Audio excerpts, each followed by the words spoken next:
யோவான் 6ஆம் அதிகாரம் 48 படிங்க. 48 58 வரைக்கும். யோவான் 6ஆம் அதிகாரம் 48 58 வரைக்கும். ஜீவ அப்பம் நானே.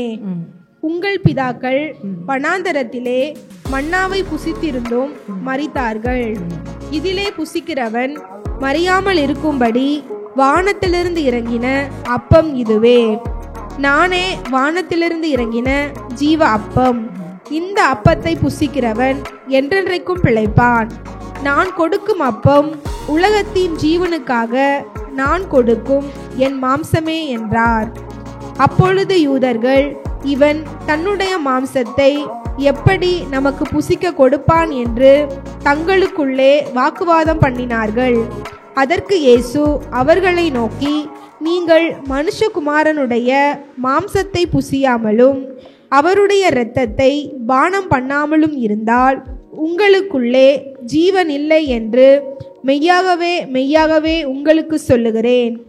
என் மாம்சத்தை புசித்து என் இரத்தத்தை பானம் பண்ணுகிறவனுக்கு நித்திய ஜீவன் உண்டு. நான் அவனை கடைசி நாளில் எழுப்புவேன். என் மாம்சம் மெய்யான போஜனமாயிருக்கிறது, என் இரத்தம் மெய்யான பானமாயிருக்கிறது. என் மாம்சத்தை புசித்து என் இரத்தத்தை பானம் பண்ணுகிறவன் என்னிலே நிலைத்திருக்கிறான், நானும் அவனிலே நிலைத்திருக்கிறேன். ஜீவனுள்ள பிதா என்னை அனுப்பினது போலவும் நான் பிதாவினால் பிழைக்கிறது போலவும் என்னை புசிக்கிறவனும் என்னாலே பிழைப்பான். வானத்திலிருந்து இறங்கின அப்பம் இதுவே. இது உங்கள் பிதாக்கள் புசித்த மன்னாவை போல் அல்ல, அவர்கள் மரித்தார்களே. இந்த அப்பத்தை புசிக்கிறவனோ என்றென்றைக்கும் பிழைப்பான் என்றார். ஆமென். அப்படியே உங்களுடைய பைபிளை உங்களுடைய இருதயத்தோடு அணைத்து வைத்துக்கொண்டு நான் சொல்வதை அறிக்கை செய்யுங்கள். தேவனே, உம்முடைய வார்த்தை ஆவியாயும் ஜீவனுமாயும் உள்ளது. இந்த வார்த்தையை நாங்கள் கேட்டு அதன்படி செய்து ஆசீர்வதிக்கப்பட உணர்வுள்ள இருதயத்தை எங்களுக்கு தந்தருளும். உடைய வார்த்தையில் உள்ள அதிசயங்களை எல்லாம் நான் பார்க்கும்படி என் மனக்கண்களை திறந்தருளும். ஆமேன். ஹல்லேலூயா. நீங்கள் கையில் வச்சிருக்கிற இந்த வேதம், இதில் இருக்கிற வார்த்தைகள், இதெல்லாம் பாருங்கள், உங்கள் வாழ்க்கையை மாற்றக்கூடிய ஒன்று. அகைன் சொல்கிறேன், இதை என்னைக்கு உங்களுக்கு இந்த ஒரு மைண்ட் செட்டோட, இந்த சீரியஸோடு நீங்கள் வேதத்தை எடுக்கிறீங்களோ, படிக்கிறீங்களோ, வார்த்தையை கேட்குறீங்களோ, அதன்படி செய்கிறீங்களோ, கண்டிப்பாக உங்கள் வாழ்க்கை மாறாமல் இருக்கவே இருக்காது. நானும் இத்தனை வருஷமாக சர்ச்சுக்கு போகிறேன், என் வாழ்க்கை மாறலைன்னா அந்த 4 வகையான நிலத்தில் முதல்ல ஒரு 3 வகையான நிலம் இருக்குது பார்த்தீங்களா, அந்த 3ல் ஏதோ ஒரு இடத்துல இருக்கிறோன்னு அர்த்தம். இத்தனை பேருக்கு புரியுது? இந்த 3 என்னென்ன நிலம்? ஃபஸ்ட்டு என்ன நிலம்? வழி அருகே விதை விதைக்கப்படுது, கேட்டு அப்படியே என்ன பண்ணிடுறது, போகிற வழியிலே விட்டு போயிடுறது. அடுத்து முட்செடிகள் உள்ள போது, சர்ச்சில் உட்காந்து கொஞ்சம் விசுவாசத்தோடு கேட்குறீங்க, உள்ள போயிட்டு கொஞ்ச நேரத்தில் என்ன ஆயிடுது? முட்செடிகளுக்கு எது ஊமையாக சொல்லப்படுகிறது? உலக பிரகாரமான கவலைகள், ஐஸ்வர்யத்தின் மயக்கம், அது இது திங்கிங். இதில் திங்கிங்கில் இது ஓவராக போய், நான் ஏற்கனவே சொன்னாலே அவங்க பிரெயினுக்குள்ளே நியூரான்ஸாக போய் தேவனோட தாட்ஸஸ் போய் ஃபார்ம் பண்ணி வச்சிருக்கிறத அகைன் ஆல்ரெடி நீங்கள் திங்க் பண்ணிட்டு இருக்கிற இந்த ஒரீஸ், இந்த ஆரம்பத்துலேருந்து உங்களுக்கு இந்த உலகம் சொல்லிக் கொடுத்த கவலை, அந்த பாரம், இதெல்லாம் சேர்ந்து ஓவர் கம் பண்ணி எதை அதிகமாக திங்க் பண்ண விடாமல் பண்ணிடுதுன்னா தேவனோட வார்த்தைகளை. அப்போ இதை நீங்கள் அப்படியே யூஸ் பண்ணாமல் திங்க் பண்ணாமல் இருந்தீங்கன்னா இது மறந்து போயிருது, அது நினைச்சு நின்றுது. எத்தனை பேருக்கு புரியுது? அதனாலதான் இரவும் பகலும் இதில் தியானமா இருக்கிற மனுஷன். இந்த மாசம் அதிகமா நீங்க பைபிள் படிக்கணும். பக்கத்துல உங்க பார்த்து சொல்லுங்க, இந்த மாசம் அதிகமா தேவனுடைய வார்த்தைகளுக்கு நீங்க முக்கியத்துவம் கொடுக்கணும். இவ்வளோ நாள் நீங்கள் படித்த ஒரு 5 மினிட்ஸோ ஒரு 10 மினிட்ஸோ அது எல்லாம் கண்டிப்பாக இந்த மாதம் என்ன ஆகணும்? அட்லீஸ்ட் ஒரு 5 மினிட்ஸாவது இன்க்ரீஸ் ஆகும். சொல்லுங்கள், அட்லீஸ்ட் ஒரு 5 மினிட்ஸாவது உங்கள் prayer time, Bible reading time, அந்நிய பாஷை பேசுகிறது, இதெல்லாம் இன்க்ரீஸ் பண்ணுங்கள். கேட்குறத இன்க்ரீஸ் பண்ணுங்கள். வாயை திறந்து வார்த்தைகளை அறிக்கை செய்கிறதுல டைமை இன்க்ரீஸ் பண்ணுங்கள்.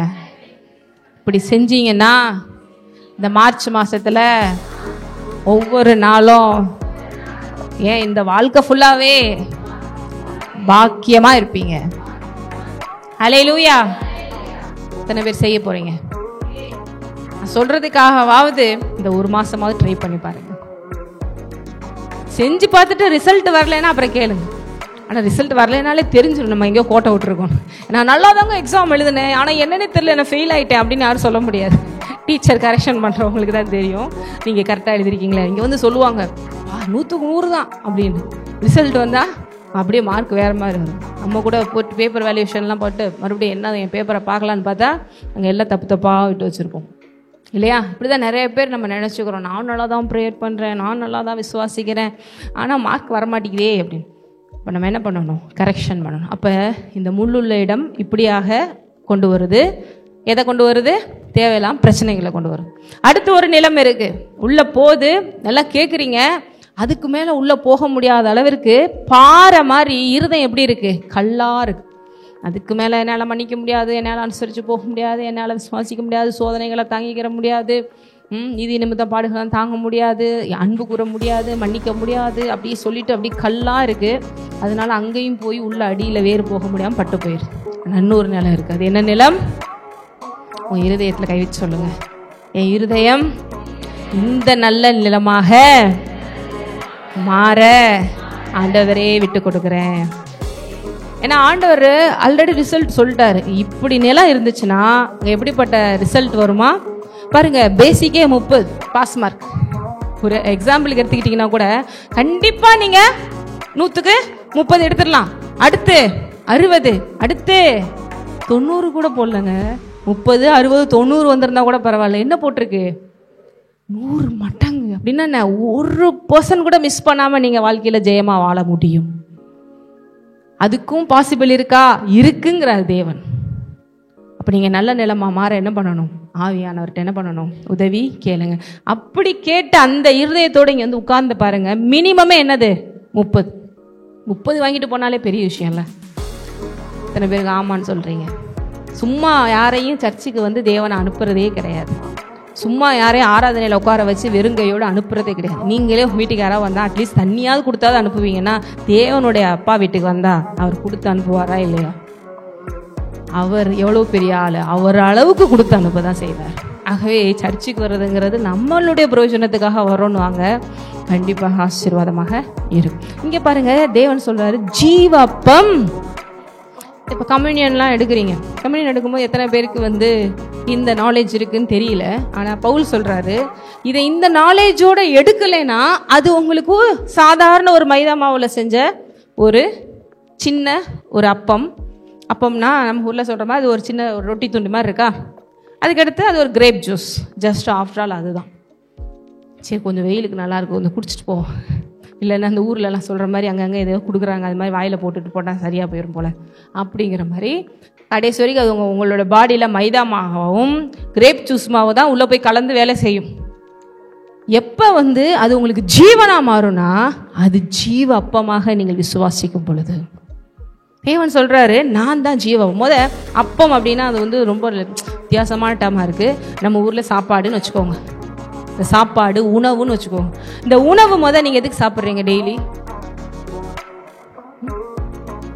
உயிரோடு இருக்கிறதுக்காக சாப்பிட்றீங்க. இது என்னங்க கேள்வி அப்படிங்கிறீங்களா? உணவு எதுக்கு சாப்பிட்றீங்க? உயிர் வாழ்றது சாப்பிட்றீங்க. கிட்டத்தட்ட ஒரு மனுஷனுடைய இதுக்கு சொல்கிறாங்க ஒரு 40 நாள் வரைக்கும் தாங்கும் ஒருத்தன் வந்து சாப்பிடாமல் இருந்தால் கூட. அதுக்கடுத்தெல்லாம் கொஞ்சம் கஷ்டம் அப்படின்லாம் சொல்கிறாங்க. நிறைய பேர்லாம் பார்க்குறீங்களா, தண்ணியே குடிச்சிக்கிட்டு இருக்கிறேன், உண்ணாவிரதம் இருக்கிறேன் அப்படிலாம் இருப்பாங்க. நிறைய பேர்லாம் அப்படியே பண்ணியிருக்காங்க. அப்போ இந்த உணவு பாருங்கள் நம்மளுடைய சரீரத்துக்கு போய் என்ன பண்ணுது? பலனை கொடுத்து ரத்தத்தில் போய் அது சத்துக்களாக மாறி உங்களை என்ன பண்ணுது? ஜீவனோட இந்த சரீரத்தை வாழ வைக்குது. புரியுதா உங்களுக்கு? சாப்பாடு ஒரு நேரம் சாப்பிடலன்னா என்ன ஆயிருது? நமக்கு டயர்டாயிருது. ஒரு 3 நேரம் சாப்பிடலன்னா மயக்கம் அடிச்சு சிலர்லாம் விழுந்துருவோம். ஹீமோக்ளோபின் பிரச்சனைலாம் இருந்துச்சுன்னா ஒரு நேரம் சாப்பிடாட்டாலே நமக்கு என்ன ஆயிரும்? தலை சுத்தல் மாதிரி வந்துடும். அது லேடிஸுக்கெலாம் அதிகமாக வரும். ஸோ எதுக்கு சொல்ல வரேன்னா, அப்போ எதோட தேவன் தன்னை கனெக்ட் பண்ணுறாரு? எப்படி உன் சரீரத்திற்கு இந்த உணவு எவ்வளோ முக்கியம். உண்ண உணவு, உடுக்க உடை, இருக்க இருப்பிடம், குடிக்க தண்ணீர், காற்று, இதெல்லாம் பேசிக்கான ஹியூமன் நீட்ஸ் அப்படிங்கிறத எல்லாருமே சொல்லுவாங்க. அப்போ இது முக்கியமான நீடு வந்து சாப்பாடு, தண்ணி இல்லையா? இல்லைங்கிற மாதிரியே பார்க்குறீங்க. இன்னைக்கு ஒரு நாள் ஃபுல்லாக ஃபாஸ்டிங் போட்டுருவோம்னு சொன்னா தான் பசியோட அருமை. நிறைய பேர் இப்பயே பசிக்குது எனக்கு அப்படின்னு. எத்தனை பேர் காலை சாப்பிட்டு வந்தீங்க? அப்போ பாருங்கண்ணா, என்ன சாப்பிட்டீங்க கனிஷா? தோசையும் இட்லி பொடியை வச்சு காலையிலே சாப்பிட்டு வந்துட்டோம் நாங்கள். பாருங்க, இத்தனை பேர் சாப்பிடல. நீங்களே யாரும் சாப்பிட்லையா? அங்கே ஃபாஸ்டிங் சாப்பிட்ருக்காங்க. நீங்கள் 2 பேர் சாப்பிட்ருக்கீங்க. நீங்கள் எல்லாம் சாப்பிட்லையா? அங்கே ஃபாஸ்டிங்கோட தான் சண்டே வரும் அப்படி சொல்லிட்டு. எதுக்கு சாப்பிட்றாங்க? நமக்கு எப்படி முடிக்க ஒரு 11 மணி ஆயிரும், அதனால் எதுக்கும் வயிற்றுல கொஞ்சம் போட்டு வந்துடுவோம் அப்படிங்கிற மாதிரி. அதுக்கு தான் கொஞ்சம் டீ எல்லாம் நாங்கள் கொடுக்குறோம். இப்போ இது எல்லாமே எதுக்கு நமக்கு யூஸ் ஆகுது? உங்கள் பாடியில் சத்துக்களா மாதிரி உங்களை வாழ வைக்கிற ஒன்றா இருக்கு. தேவன் எதோட தன்னை கனெக்ட் பண்ணுறாரு பாருங்க. எப்பயுமே தேவன் தன்னை அநேக உமைகளோட கனெக்ட் பண்ணுவார். தானே திராட்சை செடின்னு சொல்லுவார், நீங்கள் கொடிகள் சொல்லுவார். வேற என்னெல்லாம் தன்னோட கனெக்ட் பண்ணியிருக்கார்? அவரோட வார்த்தைகளை எதோட கனெக்ட் பண்ணுறார்? விதைகளோட கனெக்ட் பண்ணுறாரு. நம்ம நிலத்தை, நம்மளோட இருதயத்தை எதோட கனெக்ட் பண்ணுறாரு? நிலத்தோட. நமக்கு ஈஸியாக எல்லாமே புரிகிற மாதிரி தான் எப்பவுமே சொல்லிக் கொடுப்பார். அதே போல் இங்கே சாப்பாடுன்னா எல்லாருக்குமே நல்லாவே தெரியும். சாப்பாடு எவ்வளோ முக்கியம், சோறு முக்கியம், பசிக்கும்ல அப்படின்னு சொல்கிற மாதிரி பசிக்கும், அதனால தெரியும். அப்போ நமக்கு பேசிக்காக குழந்தைக்கு புரிகிற மாதிரி நமக்கு எல்லாம் எழுதி வச்சிருக்காரு. அப்படியாவது புரிஞ்சுக்கிறட்டும், நான் தாம்மா அந்த உண்மையான ஜீவ அப்போ, நான் தான் உண்மையான அந்த சாப்பாடு. இந்த சாப்பாடை சாப்பிட்டா கூட ஒரு நேரம் சாப்பிட்டுட்டு அடுத்த நேரம் என்ன வந்துடும்? பசிக்கும். அடுத்த நேரம் மறுபடியும் தவிக்கும். ஆனா தேவன் சொல்றாரு, என்னை உட்கொள்கிறவனுக்கு பசியே இருக்காது. இது எங்க நடக்குது? யோவான் 6ஆம் அதிகாரத்துல தேவன் ஒரு அற்புதம் பண்றார். 5 அப்பம் 2 மீன். எத்தனை பேருக்கு அந்த அற்புதம் தெரியும்?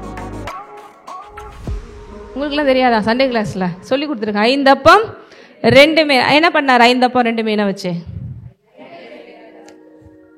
5000 பேருக்கு மேலுனா 5000 புருஷர்கள் அங்கே போட்டிருக்கு. அப்படின்னா கணக்கு என்னன்னா 5000 ஜென்ஸ் மட்டும்தான் கால்குலேஷன். ஏன்னா அந்த ஊரில் வந்து அந்த காலத்தில் இந்தியா மாதிரி அந்த இஸ்ரேலையும் யூதர்களையுமே வந்து குழந்தைகளையோ லேடிஸையோ ஒரு பொருட்டாவே எடுக்க மாட்டாங்க. ஜென்ஸ் மட்டும்தான் வீட்டுக்கு முக்கியமான தலைவராக வைப்பாங்க. ஸோ ஒரு வீட்டுக்கு கண்டிப்பாக 4 பேராவது இருக்கணும். கணவன், மனைவி, 2 பிள்ளைகள் வச்சுக்கிட்டிங்கன்னா கூட. அப்போ 5000 × 4 என்ன ஆகுது? ஐயோ, நாங்களாம் மேக்ஸ் 20,000க்கும் மேல அங்க சாப்பிட்டுருக்காங்க. சாப்பிட்டு மீதம் எடுக்க வைத்தார், திருப்தியா சாப்பிட்டாங்கன்னு போட்டிருக்கு. எத்தனை பேர்த்த வச்சுக்கிட்டு 5 அப்பம். எவ்வளவு பெரிய தேவன், ஆமாவா இல்லையா? இது எப்படி நடந்துச்சு உங்களுக்கு தெரியும். என்ன பண்ணாரு? விடிய விடிய முழு உபவாசம் போடுங்கப்பா, ஆண்டவரே 5 அப்பம் 2 மீன் ஆசீர்வதிங்க, ஆசீர்வதிங்க, ஆசீர்வதிங்க. இல்லை எங்க இருந்தாவது மேல இருந்து கொட்டை செய்யுங்க அப்படின்லாம் சொன்னாரானா இல்லை. அதை வச்சு என்ன சொல்றாரு? சோத்திரம் சொல்லுறாரு. கையில் இருக்கிறத வச்சு என்ன பண்றாரு இயேசு? அதெல்லாம் உங்களுக்கு தெரியும், அதனால தான் அந்த வசனத்தை நட்டுக்கலாம். ஆனால் அதே 6ஆம் அதிகாரத்தில் இருக்கு. அப்போ இன்னைக்கு கூட நீங்கள் உங்கள் வாழ்க்கையில் எல்லாத்துலேயும் பெருகணும்னா உங்கள் கையில் என்ன இருக்கோ அதுக்கு சோத்திரம் செலுத்துங்க. பக்கத்தில் உங்க பார்த்து சொல்லுங்க, சோத்திரம் செலுத்துறீங்களா? கொஞ்சம் இருந்தால் கூட அதுக்கு நன்றி செலுத்துங்க, அது பெருகும். ஹல்லேலூயா. நம்ம என்ன பண்ணுறோம்? இதெல்லாம் ஒரு வேலையா? இதெல்லாம் ஒரு சம்பளமா? இதெல்லாம் ஒரு குடும்பமா? இது பிள்ளையெல்லாம் பேர் பிசாசா எனக்கு பிறந்திருக்கு. இதெல்லாம் ஒரு ஆள் இவனை போய் கல்யாணம் பண்ணி, இதெல்லாம் ஒரு ஆள் இந்த லேடியை போய் கல்யாணம் பண்ணி, இப்படி எதை எடுத்தாலும் வெறுப்பு, எரிச்சல். இந்த காசை வச்சு நான் என்னைக்கு ஓட்டேன், இதுக்கு நான் சும்மாவே இருக்கலாம், இந்த வேலைக்கு நான் இப்படி போகாமல் இருக்கலாம், இப்படியே சொல்லி சொல்லி அதை பார்த்து நீங்கள் சோத்திரம் செலுத்தல என்ன பண்ணுறீங்க? சபிக்கிறீங்க. இது கூட என் வாழ்க்கையில் இல்லாமல் போடணும். அது பண்ணது என்னை பார்த்து உனக்கு பிடிக்கல, நான் போகிறேன். ஒய்ஃப் மட்டும் தான் கோச்சிட்டு போவாங்களா? காசு கூட கோச்சிட்டு போயிடும். என்னங்க, உண்மையா இல்லையா? பிடிக்காத இடத்துல யாரும் நீங்களே இருப்பீங்களா? தேவன் அதனால சொல்றாரு, ஜீவனை தெரிந்து கொள். கையில் இருக்கிற அந்த கொஞ்சத்துக்கு. ஏன்னா தேவன் சொல்றாரு, எந்த நன்மையான ஈவும் பூரணமான வரமும் எங்க இருந்து தான் வருதான்? எந்த நன்மை பிசாசுல இருந்து வர்றது கிடையாது. அதுல எத்தனை பேர் கிளியரா இருக்கீங்க? உண்டூசினா கூட அந்த நன்மை எங்க இருந்து தான் வருது? ஏன்னா அவர் தான் கிரியேட்டர், அவர் தான் அன்பானவர், அவர் தான் நம்ம கொடுத்துருக்கிறாரு, இனிமும் கொடுப்பாரு. அப்ப அந்த கொஞ்சத்துக்கு நம்ம நன்றி செலுத்தலைன்னா யாரை நம்ம அவமானப்படுத்துற மாதிரி, அந்த கொஞ்சத்தை கொடுத்ததுக்கு கூட தேவனை மதிக்காத மாதிரி. இதெல்லாம் ஒண்ணா, இதெல்லாம் ஒண்ணா, இதெல்லாம் ஒண்ணா, இந்த வச்சு என்னத்தை பண்ண போறோம், இதை வச்சு என்ன போறோம், அப்படி இப்படி இப்படின்னு சொல்லி வெறுப்பு, எரிச்சல், கோவத்தினால அந்த இருக்கிறது என்ன ஆயிருது? ஒண்ணுமெல்லாம் போயிருது. ஆனா தேவன் என்ன பண்றாரு? 5 அப்பம் 2 மீனை கொண்டு வா. கொண்டுட்டா தூக்கி வானத்துக்கு நேரம் என்ன பண்றாரு? உயர்த்தி, இதாவே சோத்திரம் அப்படி சொல்லி அதை பிட்டு கொடுக்கறாரு. அது பெருகுது. இன்னைக்கு கூட நான் சொல்றேன், உங்க வாழ்க்கையில் இருக்கிற அந்த கொஞ்சம் கொஞ்சம் நன்மைகளை பார்த்து தேவனுக்கு நன்றி செலுத்த ஆரம்பிங்க, அது பெருகும் என்று சொல்லுகிறேன். அது எல்லாமே நீங்கள் ப்ராக்டிஸ் பண்ணி பாருங்கள். ஏன்னா வேதத்தில் இருக்கிறது ஏதோ சும்மா கதை கேட்டுட்டு போகிறதுக்காக நீங்கள் சர்ச்சுக்கு வரல. இது எல்லாத்தையும் அப்ளை பண்ணி பார்க்கறதுக்காக தான் நீங்கள் சர்ச்சுக்கு வர்றீங்க. எதை கேட்டாலும் அதை உடனே போய் செய்யணும் அப்படின்னு நினைக்கணும். இந்த காதில் கேட்டு இந்த காதில் போனீங்கன்னா அந்த முதல்ல இருக்கிற 3 நிலை மாதிரி ஏதோ ஒன்றில் போய் கடைசியில் ரிசல்ட்டே கொடுக்காது. எதுக்கு எல்லாரும் வேமா வாங்க சர்ச்சில் உட்காருங்க அப்படின்னு சொல்கிறோன்னா, அந்த வார்த்தைகளை கேட்கறதுக்கு முன்னாடி உங்கள் இருதயத்தை அப்படி மாற்றுறதுக்கு இந்த பாடல் வேலைகள், துதி வேலைகள், ஆவியானவருடைய இந்த விஷயங்கள்லாம் உங்களுக்குள்ள ஒர்க் அவுட் ஆகும். அப்படி எல்லாம் முடிச்சுட்டு அப்படி வார்த்தை கேட்க உட்காந்தீங்கன்னா ஆவி மனிதன் அப்படி ரெடியாக இருப்பான் சாப்பிட்றதுக்கு. ஏன்னா ஆவி மனிதனுக்கு எது போஜனம்? நீங்கள் காலையில் அட்லீஸ்ட் டீயாவது குடிச்சிட்டு வந்துருப்பீங்க, காஃபியாவது. இந்த ஆவி மனிதனுக்கு ஒன்று தான் சாப்பாடு. என்னது? என்னங்க? ஓ இப்படியா அப்படிங்கிற மாதிரி நிறைய பேர் யோசிக்கிறாங்க. நீங்கள் எல்லாரும் எப்படி இருக்கீங்க? ஆவியாக இருக்கிறீங்க. உங்களுக்கு இந்த சரீரங்கிறது இருக்கிறதுக்கு இந்த உலகத்தில் கொடுக்கப்பட்டிருக்கிற ஒரு வீடு தான். ஆனால் இந்த சரீரத்துக்கு நம்ம எவ்வளோ கேர் பண்ணுறோம்? பண்ணணும். இல்லைன்னா உடம்புக்கு முடியாமல் போயிடும், அப்புறம் ஹாஸ்பிட்டலில் தான் கிடக்கணும். அதனால சரீரத்தை கேர் பண்ணுறது நல்லது. ஆனால் எல்லாத்தையும் விட உள்ளே இருக்கிற ஆள் யாரு? அந்த ஸ்பிரிட். அந்த ஸ்பிரிட்டுக்கு எது சாப்பாடு? நீங்கள் கேட்டுட்டு இருக்கிற இந்த வார்த்தை தான். ஏன்னா அது எங்கேருந்து வந்தது? தேவனிடத்துல இருந்து வந்தது. அதுக்கு எனர்ஜி வேணும். பெட்ரோல் போடுற மாதிரி, டீசல் போடுற மாதிரி, வண்டிக்கு போடுற மாதிரி உங்களோட ஸ்பிரிட் மேனுக்கு நீங்கள் எனர்ஜி கொடுக்கணும், பூஸ்ட் கொடுக்கணும்னா இந்த வேர்ட் ஆஃப் காட் தான் அவனுக்கு சாப்பாடு. இப்போ தேவன் சொல்றாரு, இந்த உலகத்தில் இருக்கிற பாருங்க, இந்த 5 அப்பம் 2 மீன் 5000 பேருக்கு மேலே பெருக வச்சு இவ்வளோ பேருக்கு போதிச்சோனையும் எல்லாருக்கும் இயேசு போகிற இடம்லாம் சாப்பாடு கிடைக்கும்டா அப்படிங்கிற மாதிரி எல்லாம் ஃபாலோ பண்ணிட்டு வராங்க. அதெல்லாம் நீங்கள் படித்து பார்த்தீங்கன்னா உங்களுக்கு தெரியும். ஏன்னா போகிற இடம்லாம் திருப்தியாக சாப்பாடு போடுறாருன்னா யாரு தாங்க போக மாட்டோம். அப்போ ஆனால் இயேசு பாருங்க, சரி இந்த கூட்டம் வந்து சாப்பிட்றதுக்குனே வருது. இந்த கூட்டம் எப்படி வருது? நிறைய பேர் இப்படி போவாங்க. இந்த சர்ச்சில் இந்த சர்வீஸை முடிச்சுட்டு இங்கே ஏதாவது கொடுப்பாங்க, அடுத்த சர்வீஸில் அங்கே போயிட்டானா இப்படி நிறைய கூட்டம் உங்களுக்கு நிறைய பேர் தெரியல. சரிங்களா? ஒவ்வொரு சர்வீஸாக முடிச்சுட்டு அந்த சண்டே ஃபுல்லாக ஒரு 7 சர்வீஸ் அட்டன் பண்ணினா காலையிலேருந்து நைட் வரைக்கும் எல்லா சாப்பாடு ஓவர். அது மாதிரி எல்லா இடத்துலையுமே இருக்காங்க. இங்கே போனால் புளியோதரை, அங்கே போனால் லெமன் ரைஸு, எல்லா இடத்துலையும் இருக்காங்க. இப்படி பாருங்க, இயேசுவை ஃபாலோ பண்ணிட்டு வர்ற அந்த கூட்டம் 5 அப்பம் 2 மீனை பெருக செஞ்சு கொடுக்குறாருன்னு சொல்லிட்டு வந்து அடுத்து எங்கே போறாருன்னு கூட்டம் கூட்டமாக வர்றாங்க. ஆனால் இயேசுவுக்கு உள்ள இருதயத்தில் இருக்கிறத கண்டுபிடிக்க முடியுமா? முடியாதா? சரி, இங்கே கூட எல்லாரையும் தெரியும் அவருக்கு யார் யார் எதுக்காக வந்து உட்காந்துருக்கோம். சும்மா வேவி பார்க்க வந்திருக்கோமா, இல்லை வேடிக்கை பார்க்க வந்திருக்கோமா, இல்லை என் வாழ்க்கை மாறணும்னு வந்திருக்கோமா அப்படிங்கிறது அவருக்கு தெரியும். அவர் பார்த்துட்டு கேட்குறாரு, இப்போ எதுக்கு என்னை ஃபாலோ பண்ணிட்டு வர்றீங்க? இந்த சாப்பாட்டுக்காகவா? அவருக்கு தெரியுது உண்மையிலே விசுவாசத்தோடு என்னை ஃபாலோ பண்ணலை, சாப்பாட்டுக்காக தான் ஃபாலோ பண்ணுறேன். இப்போ நீங்கள் நினைக்கலாம் அந்த சாப்பாடு பாவம் தானேங்க அப்படின்னா, அவர் சொல்கிறாரு, உன்னை நான் சாதாரண சாப்பாடு சாப்பிட்றது விலங்குகள் கூட தான் சாப்பிடுது, பறவைகள் கூட தான் சாப்பிடுது, அப்படி உன்னை நான் உருவாக்கலை, என்ன போல உருவாக்கி இருக்கிறேன். மனுஷன் அப்பத்தினால் மாத்திரமல்ல தேவனோட வாயிலிருந்து புறப்படுகிற அந்த லெவலுக்கு உன்னை சூப்பர் நேச்சுரல் லெவலுக்கு கொண்டு வரணும் உருவாக்கி இருக்கிறேன். நீ 4 பேருக்கு சாப்பாடு கொடுக்கும்படி உன்னை ஆசீர்வதிக்க உருவாக்கி இருக்கிறேன். நீ ஏன் புத்தி ஃபுல்லா அங்கேயே இருக்க? உனக்கு கீழானதை ஏன் தேடுது? இத்தனை பேருக்கு புரியுது அவர் சொன்ன கான்செப்ட். உங்களுக்கு சாப்பாடு கொடுக்க கூடாதுன்னு இல்லை, ஆனா உங்களுடைய இருதயத்தை பார்க்க. இருதயம் மேலானவைகளை நாடுதா, கீழானவைகளை. அவ்வளோ பெரிய தேவன்கிட்ட போய் உங்களுக்கு ஒரு பெரிய சான்ஸ் கிடைக்குது, சிஎம்கிட்ட போய் மீட் பண்றதுக்கு. இல்லைங்க எனக்கு ஒரே ஒரு சாப்பாடு மட்டும் ஒரு நேரம் கொடுத்துட்டு வந்தீங்கன்னா போதும் அப்படின்னா, உண்மையிலேயே அந்த சான்ஸ் நீங்கள் என்ன உங்களுக்கு என்னன்னாலும் ஓகே அப்படின்னு நினைக்கிறாங்க. எனக்கு ஒரே ஒரு பிரியாணி மட்டும் வாங்கி கொடுத்தீங்கன்னா போதும் அப்படின்னு நீங்கள் எல்லாம் என்ன சொல்லுவீங்க? சூப்பர்ப்பா, சூப்பராக பிரியாணி வாங்கி சாப்பிட்டு வந்துட்டாரு அப்படியும் சொல்லலாம். இல்லை இதை விட மேலான விஷயங்களையும் அவர்கிட்ட கேட்டு வாங்கிட்டு வரலாம். தேவன் என்ன சொல்கிறாரு? மேலானவைகளை நாடு. நான் அவ்வளோ பெரிய ஆள், இந்த சாப்பாட்டுக்காக இப்படி ஃபாலோ பண்ண கடைசி வரைக்கும் அப்படியே தான் இருப்பாங்க நிறைய பேர் புத்தி. அப்போ அவங்களுக்கு பாடத்தை உணர்த்துறதுக்காக தான் சொல்றாரு, அழிந்து போகிற போஜனத்திற்காக இல்லை, அழியாத போஜனத்திற்காக என்ன பண்ணுங்க, கிரியை நடப்பியுங்கள். இத்தனை பேருக்கு சொல்ற கான்செப்ட் புரியுது. சில நேரங்கள் தேவன் வந்து சோதனைகள் வழியெல்லாம் நிறைய விஷயங்களுக்கு உணர்த்துவார். நம்ம கண் அங்கே எடுக்கிறது வேற மேலான இடத்துல வைக்க வைப்பாரு. ஏன்னா பெரிய விஷயங்களை சுதந்திரித்து கொள்ள. இப்போ உங்கள் வீட்டில் உங்கள் பிள்ளை இருக்கு, எப்போ பார்த்தாப்பா சோறு சோறு சோறுன்னு கடைசி வரைக்கும் இப்படியே இருந்துச்சுன்னா நீ பெருசாக யோசிக்க மாட்டியா? நல்லா படித்து பெருசாகணும், அப்படி பண்ணணும் இப்படி பண்ணணும் யோசிக்க மாட்டேன், இதை தவிர ஒன்றுமே தெரியாதா அப்படின்னு எதனாலும் நீங்கள் சிம்பிளாக எடுத்துக்கலாம். அப்படின்னா என்ன பண்ணுவோம், மனம் புதிதாகலை, பெரிய அளவுக்கு மெச்சூர் ஆகலை அப்படிங்கிற மாதிரி இங்கே பேச வர்றாரு. அதனால அவங்கள பார்த்து சொல்கிறாரு. அதுக்கடுத்து தான் இந்த கான்செப்ட் வர்றாரு, ஜீவப்பம். ஜீவப்பம் இந்த உலகத்தில் பாருங்கள், நிறைய பேர்ட்ட பேசுனீங்கன்னா கிறிஸ்டியானிட்டிங்கிறது 10ல் ஒரு 1 தான் நினைக்கிறேன். நிறைய பேர்கிட்ட பேசிட்டு இருக்கும்போது கூட அவங்களுக்கு பேசிக்காக ஒரு தாட்ஸ் வருது, எல்லா இடத்துலையும் சொல்கிற மாதிரி தானே இங்கேயும் சொல்கிறாங்க. இது எல்லா இடத்துலையும் எல்லாரும் நினைக்கிற ஒன்று தான். அங்கேயும் அன்பாருங்கன்றாங்க, இங்கேயும் அன்பாருங்கன்றாங்க. இதுக்கு அதுக்கு என்ன? அங்கே இருக்கிறவங்க வாழாமையாக இருந்துடுறான், இங்கே இருக்கிறவங்க வாழாமையாக போயிடுறாங்க. எது கிறிஸ்தவத்தில் வேறுபடுத்தி காமிக்கிற ஒன்றாக இருக்குது? What is the special? ஆனால் இன்னொன்று, இப்போ தூங்குற மாதிரி நடிக்கிறவனை எழுப்பிடலாம். எழுப்ப முடியுமா? தூங்குற மாதிரி நடிக்கிறவனை எழுப்பிடலாம். இப்படிலாம் கேள்வி கேட்குறவங்களாம் ரெண்டு. ஒன்று, தெரியாமல் கேள்வி கேட்குறது ஒன்று. தெரிஞ்சுக்கிட்டே நான் அப்படியே கேள்வி கேட்டுகிட்டே இருப்பேன். கடைசி வரைக்கும் கேள்வி கேட்டுகிட்டு தான் இருப்பாங்க, மாற மாட்டாங்க. நீங்கள் அவங்களுக்கு எவ்வளோ எக்ஸ்ப்ளனேஷன் கொடுத்தாலும், இருதயத்தையே தேவன் கிழிச்சு காமிச்சாலும், நான் இப்படி தான் இருப்பாங்க. அதில் மிகப்பெரிய எக்ஸாம்பிள் இயேசுவோடே கூட இருந்த யூதாஸ். யூதாஸ் எங்க கெட்டு போனா? இயேசுவோடே இருந்தவனாச்சே, சீசனாச்சே. உங்களுக்கு எத்தனை பேருக்கு அந்த டவுட் வந்திருக்கு? அவனுடைய விருப்பத்தின்படி தான் அவனுக்கு வாழும்படி தேவன் விட்டு கொடுக்குறான். கடைசி அவன் முடிவு எப்படி இருந்துச்சு? நிறைய பேருக்கு இந்த சர்ச்சுக்கு போறீங்களா, எங்க உங்களுக்கு மட்டும் நடக்க மாட்டேங்குது, இவங்க பிரசங்கத்தை கேட்குறீங்களா, உங்க மட்டும் எங்க வாழ்க்கை மாற மாட்டேருக்கு. நிறைய பேர் சொல்லுவாங்க அது எப்படி இது எப்படி. தேவன் மேல பிரச்சனை இல்லை. ஏன்னா அந்த 11 சீஷர்களும் உலகத்தை கலக்கிறவங்களாம் மாறினாங்க. இந்த ஒருத்தன் நரகத்துக்கு போயிட்டான். அது காரணம் என்ன? தேவன் எவ்வளவோ சொல்லி பார்த்தாரு, எவ்வளவோ அவன்கிட்ட பேசி பார்த்தாரு. நான் இப்படித்தான் ஆஃப்டர் ஆல் ஒரு 30 வெள்ளிக்காசுக்காக இவ்வளோ உலகத்தை கலக்க வேண்டி இன்னைக்கு யூதாஸின் பேர்லேன்னு சொல்லி நம்ம சொல்கிற அளவுக்கு எல்லாமே நடந்திருக்கும். தேவனோட பேச்சை கேட்டிருந்தா இன்னைக்கு அவனை ஒரு நெகட்டிவ் எக்ஸாம்பிளை காமிக்கிற அளவுக்கு அவன் அப்படி சூஸ் பண்ணி கொண்டான், மரணத்தை சூஸ் பண்ணி கொண்டான். தேவன் எவ்வளவோ பேசினார், நீ பிறக்காமல் இருந்திருந்தா கூட நல்லா இருக்கும், நீ இப்படி செய்ய போறியே, எவ்வளவோ சொல்லாமல் சொல்லி பார்த்தாரு. ஆனால் அவனோட கண்ணு ஃபுல்லாக எது மேலே இருந்துச்சு?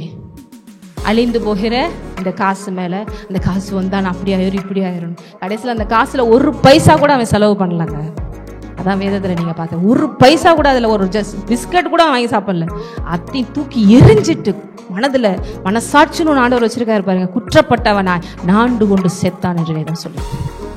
பாவத்தை சூஸ் பண்ணுறவங்களுக்கு மரணம் மாத்திரம். இதை ஏன் பைபிள் எழுதி வச்சிருக்காங்க? இப்படியும் இருக்க முடியுங்கிறக்காக எழுதி வச்சிருக்காங்க. ஊழியர்களாக இருந்தாலும் இப்படி சில நேரம் ரிசல்ட்டை தேடிக்கிறாங்க, விசுவாசிகளாக இருந்தால் ரிசல்ட் அப்படி தேடிக்கிறாங்க. அதுக்கு நம்ம ஒன்றும் பண்ண முடியாது. அவங்கவுங்க வாழ்க்கை அவங்கவுங்க சாய்ஸஸில் தான் இருக்குது. தேவன்னா அங்கே போனால் அவருக்கு அவங்க முன்னாடி ரெண்டையும் வச்சேன். You only choose. எதை சூஸ் பண்ணணும்? ஜீவனையும் மரணத்தையும் வச்சேன். எதை சூஸ் பண்ணுறதுக்குன்னு அவர் சொல்லியும் கொடுக்குறாரு. அப்பையும் நான் இப்படி தான் பண்ணுவேன்னா உங்களை கம்பல் பண்ணுற தேவன் கிடையாது. யாரும் கஷ்டப்பட்டு சர்ச்சுக்கு வாங்கன்னு சொல்லவே இல்லை. இஷ்டப்பட்டு வாங்க. பிடிக்கலனா பரவாயில்ல, உலகத்துல இருந்து ஒண்ணுமில்லாமல் போங்க. யாருக்கு என்ன வந்துச்சு? இத்தனை பேருக்கு புரியுது. நான்லாம் அப்படிதான் ரொம்ப ஆர்கியூ பண்ணி குழப்பி அப்படி என்னங்க வரணும், பயமா இருக்கு, பரவாயில்ல வராதீங்கன்னு சொல்றேன். நான் வராம ஒரு மாசம் இல்லை 2 மாசம் இல்லை 1 வருஷம் இருந்த ஆண்டவர் விட்டு பிரிஞ்சு பார்த்தாதான் உண்மையா இதோட அருமை தெரியும். நல்லா 4 அடி வாங்கி வாங்கி அப்படி கிடந்து கெட்ட குமாரன் மாதிரி இப்படி வாங்க. யாருக்கு வந்துச்சு? நான்லாம் எப்படிலாம் எதிர்பார்க்கறதே கிடையாது. அவனுக்கு வேல்யூ தெரிஞ்சு வந்தாதான் அவனுக்கு ஆசீர்வாதம். இல்லைன்னா தலைகீழ நின்னாலும் ஆசீர்வாதம் நடக்க போறதே கிடையாது. எப்பயும் வேல்யூ தெரியாம ஒரு இடத்துல இருக்கிறதே வேஸ்ட். முன்னாடி கோடி கணக்கில் கட்டியா தங்க கொட்டினாலும் அதை நீங்க வேல்யூவா பார்க்கலன்னா அது ஒருமே யூஸ் பண்ண போறது கிடையாது. யாரையும் கம்பல் பண்ணி இல்லை பிரியாணி கொடுத்து இல்லை அதை கொடுத்து இதை கொடுத்து கொண்டு வரணுங்கிற அவசியம் கிடையாது. ஏனென்றால் அதை விட மேலான அவரையே தன்னையே ஜீவப்பமாக கொடுத்துருக்கார். உலகத்தில் பாருங்க அது இது ஒண்ணுதான் சொல்றது. ஏன் அப்படின்னா இந்த அறிவெல்லாம் இல்லாததுனால, இந்த ஞானம் இல்லாததுனால, ஏதோ இவரும் ஒரு 100ல் 1 கடவுள் அப்படின்னு நினைக்கிறதுனால. ஆனால் வேதத்தில் அவர் சொல்றாரு, என்ன இல்லாமல் உனக்கு நித்திய ஜீவன். உலகத்துல பாருங்க பாவத்திலிருந்து விடுதலை கொடுக்க ஒரே ஒருத்தர் இயேசு மாத்திரமே. இந்த உலகத்துல அவங்க நினைச்சிட்டு இருக்காங்க நாங்க வாழலையா? உண்மையிலே அவங்க வாழல. எப்படி வாழ்றாங்க அப்படின்னா பாவத்திலே கிடந்து, நான் ஏற்கனவே சொன்ன மாதிரி ஒவ்வொருக்குள்ளேயும் தேவன் அவருடைய ஆவியை வச்சுட்டதுனால அவனுக்குள்ள அந்த பேட்டரி இருக்கத்தான் செய்யும். ஆனா கொஞ்சம் கொஞ்சமா ட்ரெயின் ஆகிட்டு இருக்குன்னு அவனுக்கு தெரியாது. ஆனால் தேவனுக்குள்ளே வரும்போது நீங்கள் என்ன பண்ணுறீங்க? இந்த லைஃபோட கனெக்ட் ஆகும் போது உங்களுக்கு மறுபடியும் அந்த அன்லிமிட்டடான சார்ஜ் உங்களுக்குள்ளே ஆகுது. உங்களை டெத்தே அணுகாமல் அது பார்த்துக்குது.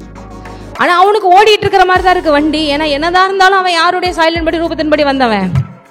அதனால அவனுக்கு சில விஷயங்கள் யோசிக்க முடியுது, சில விஷயங்கள் செய்ய முடியுது, சில ஆக்சஸ் இருக்கு, சில நாலேஜஸ் இருக்கு. ஓகே, போடுற வழிக்கு ஓடத்தான் செய்யும், இல்லைன்னு சொல்ல முடியாது.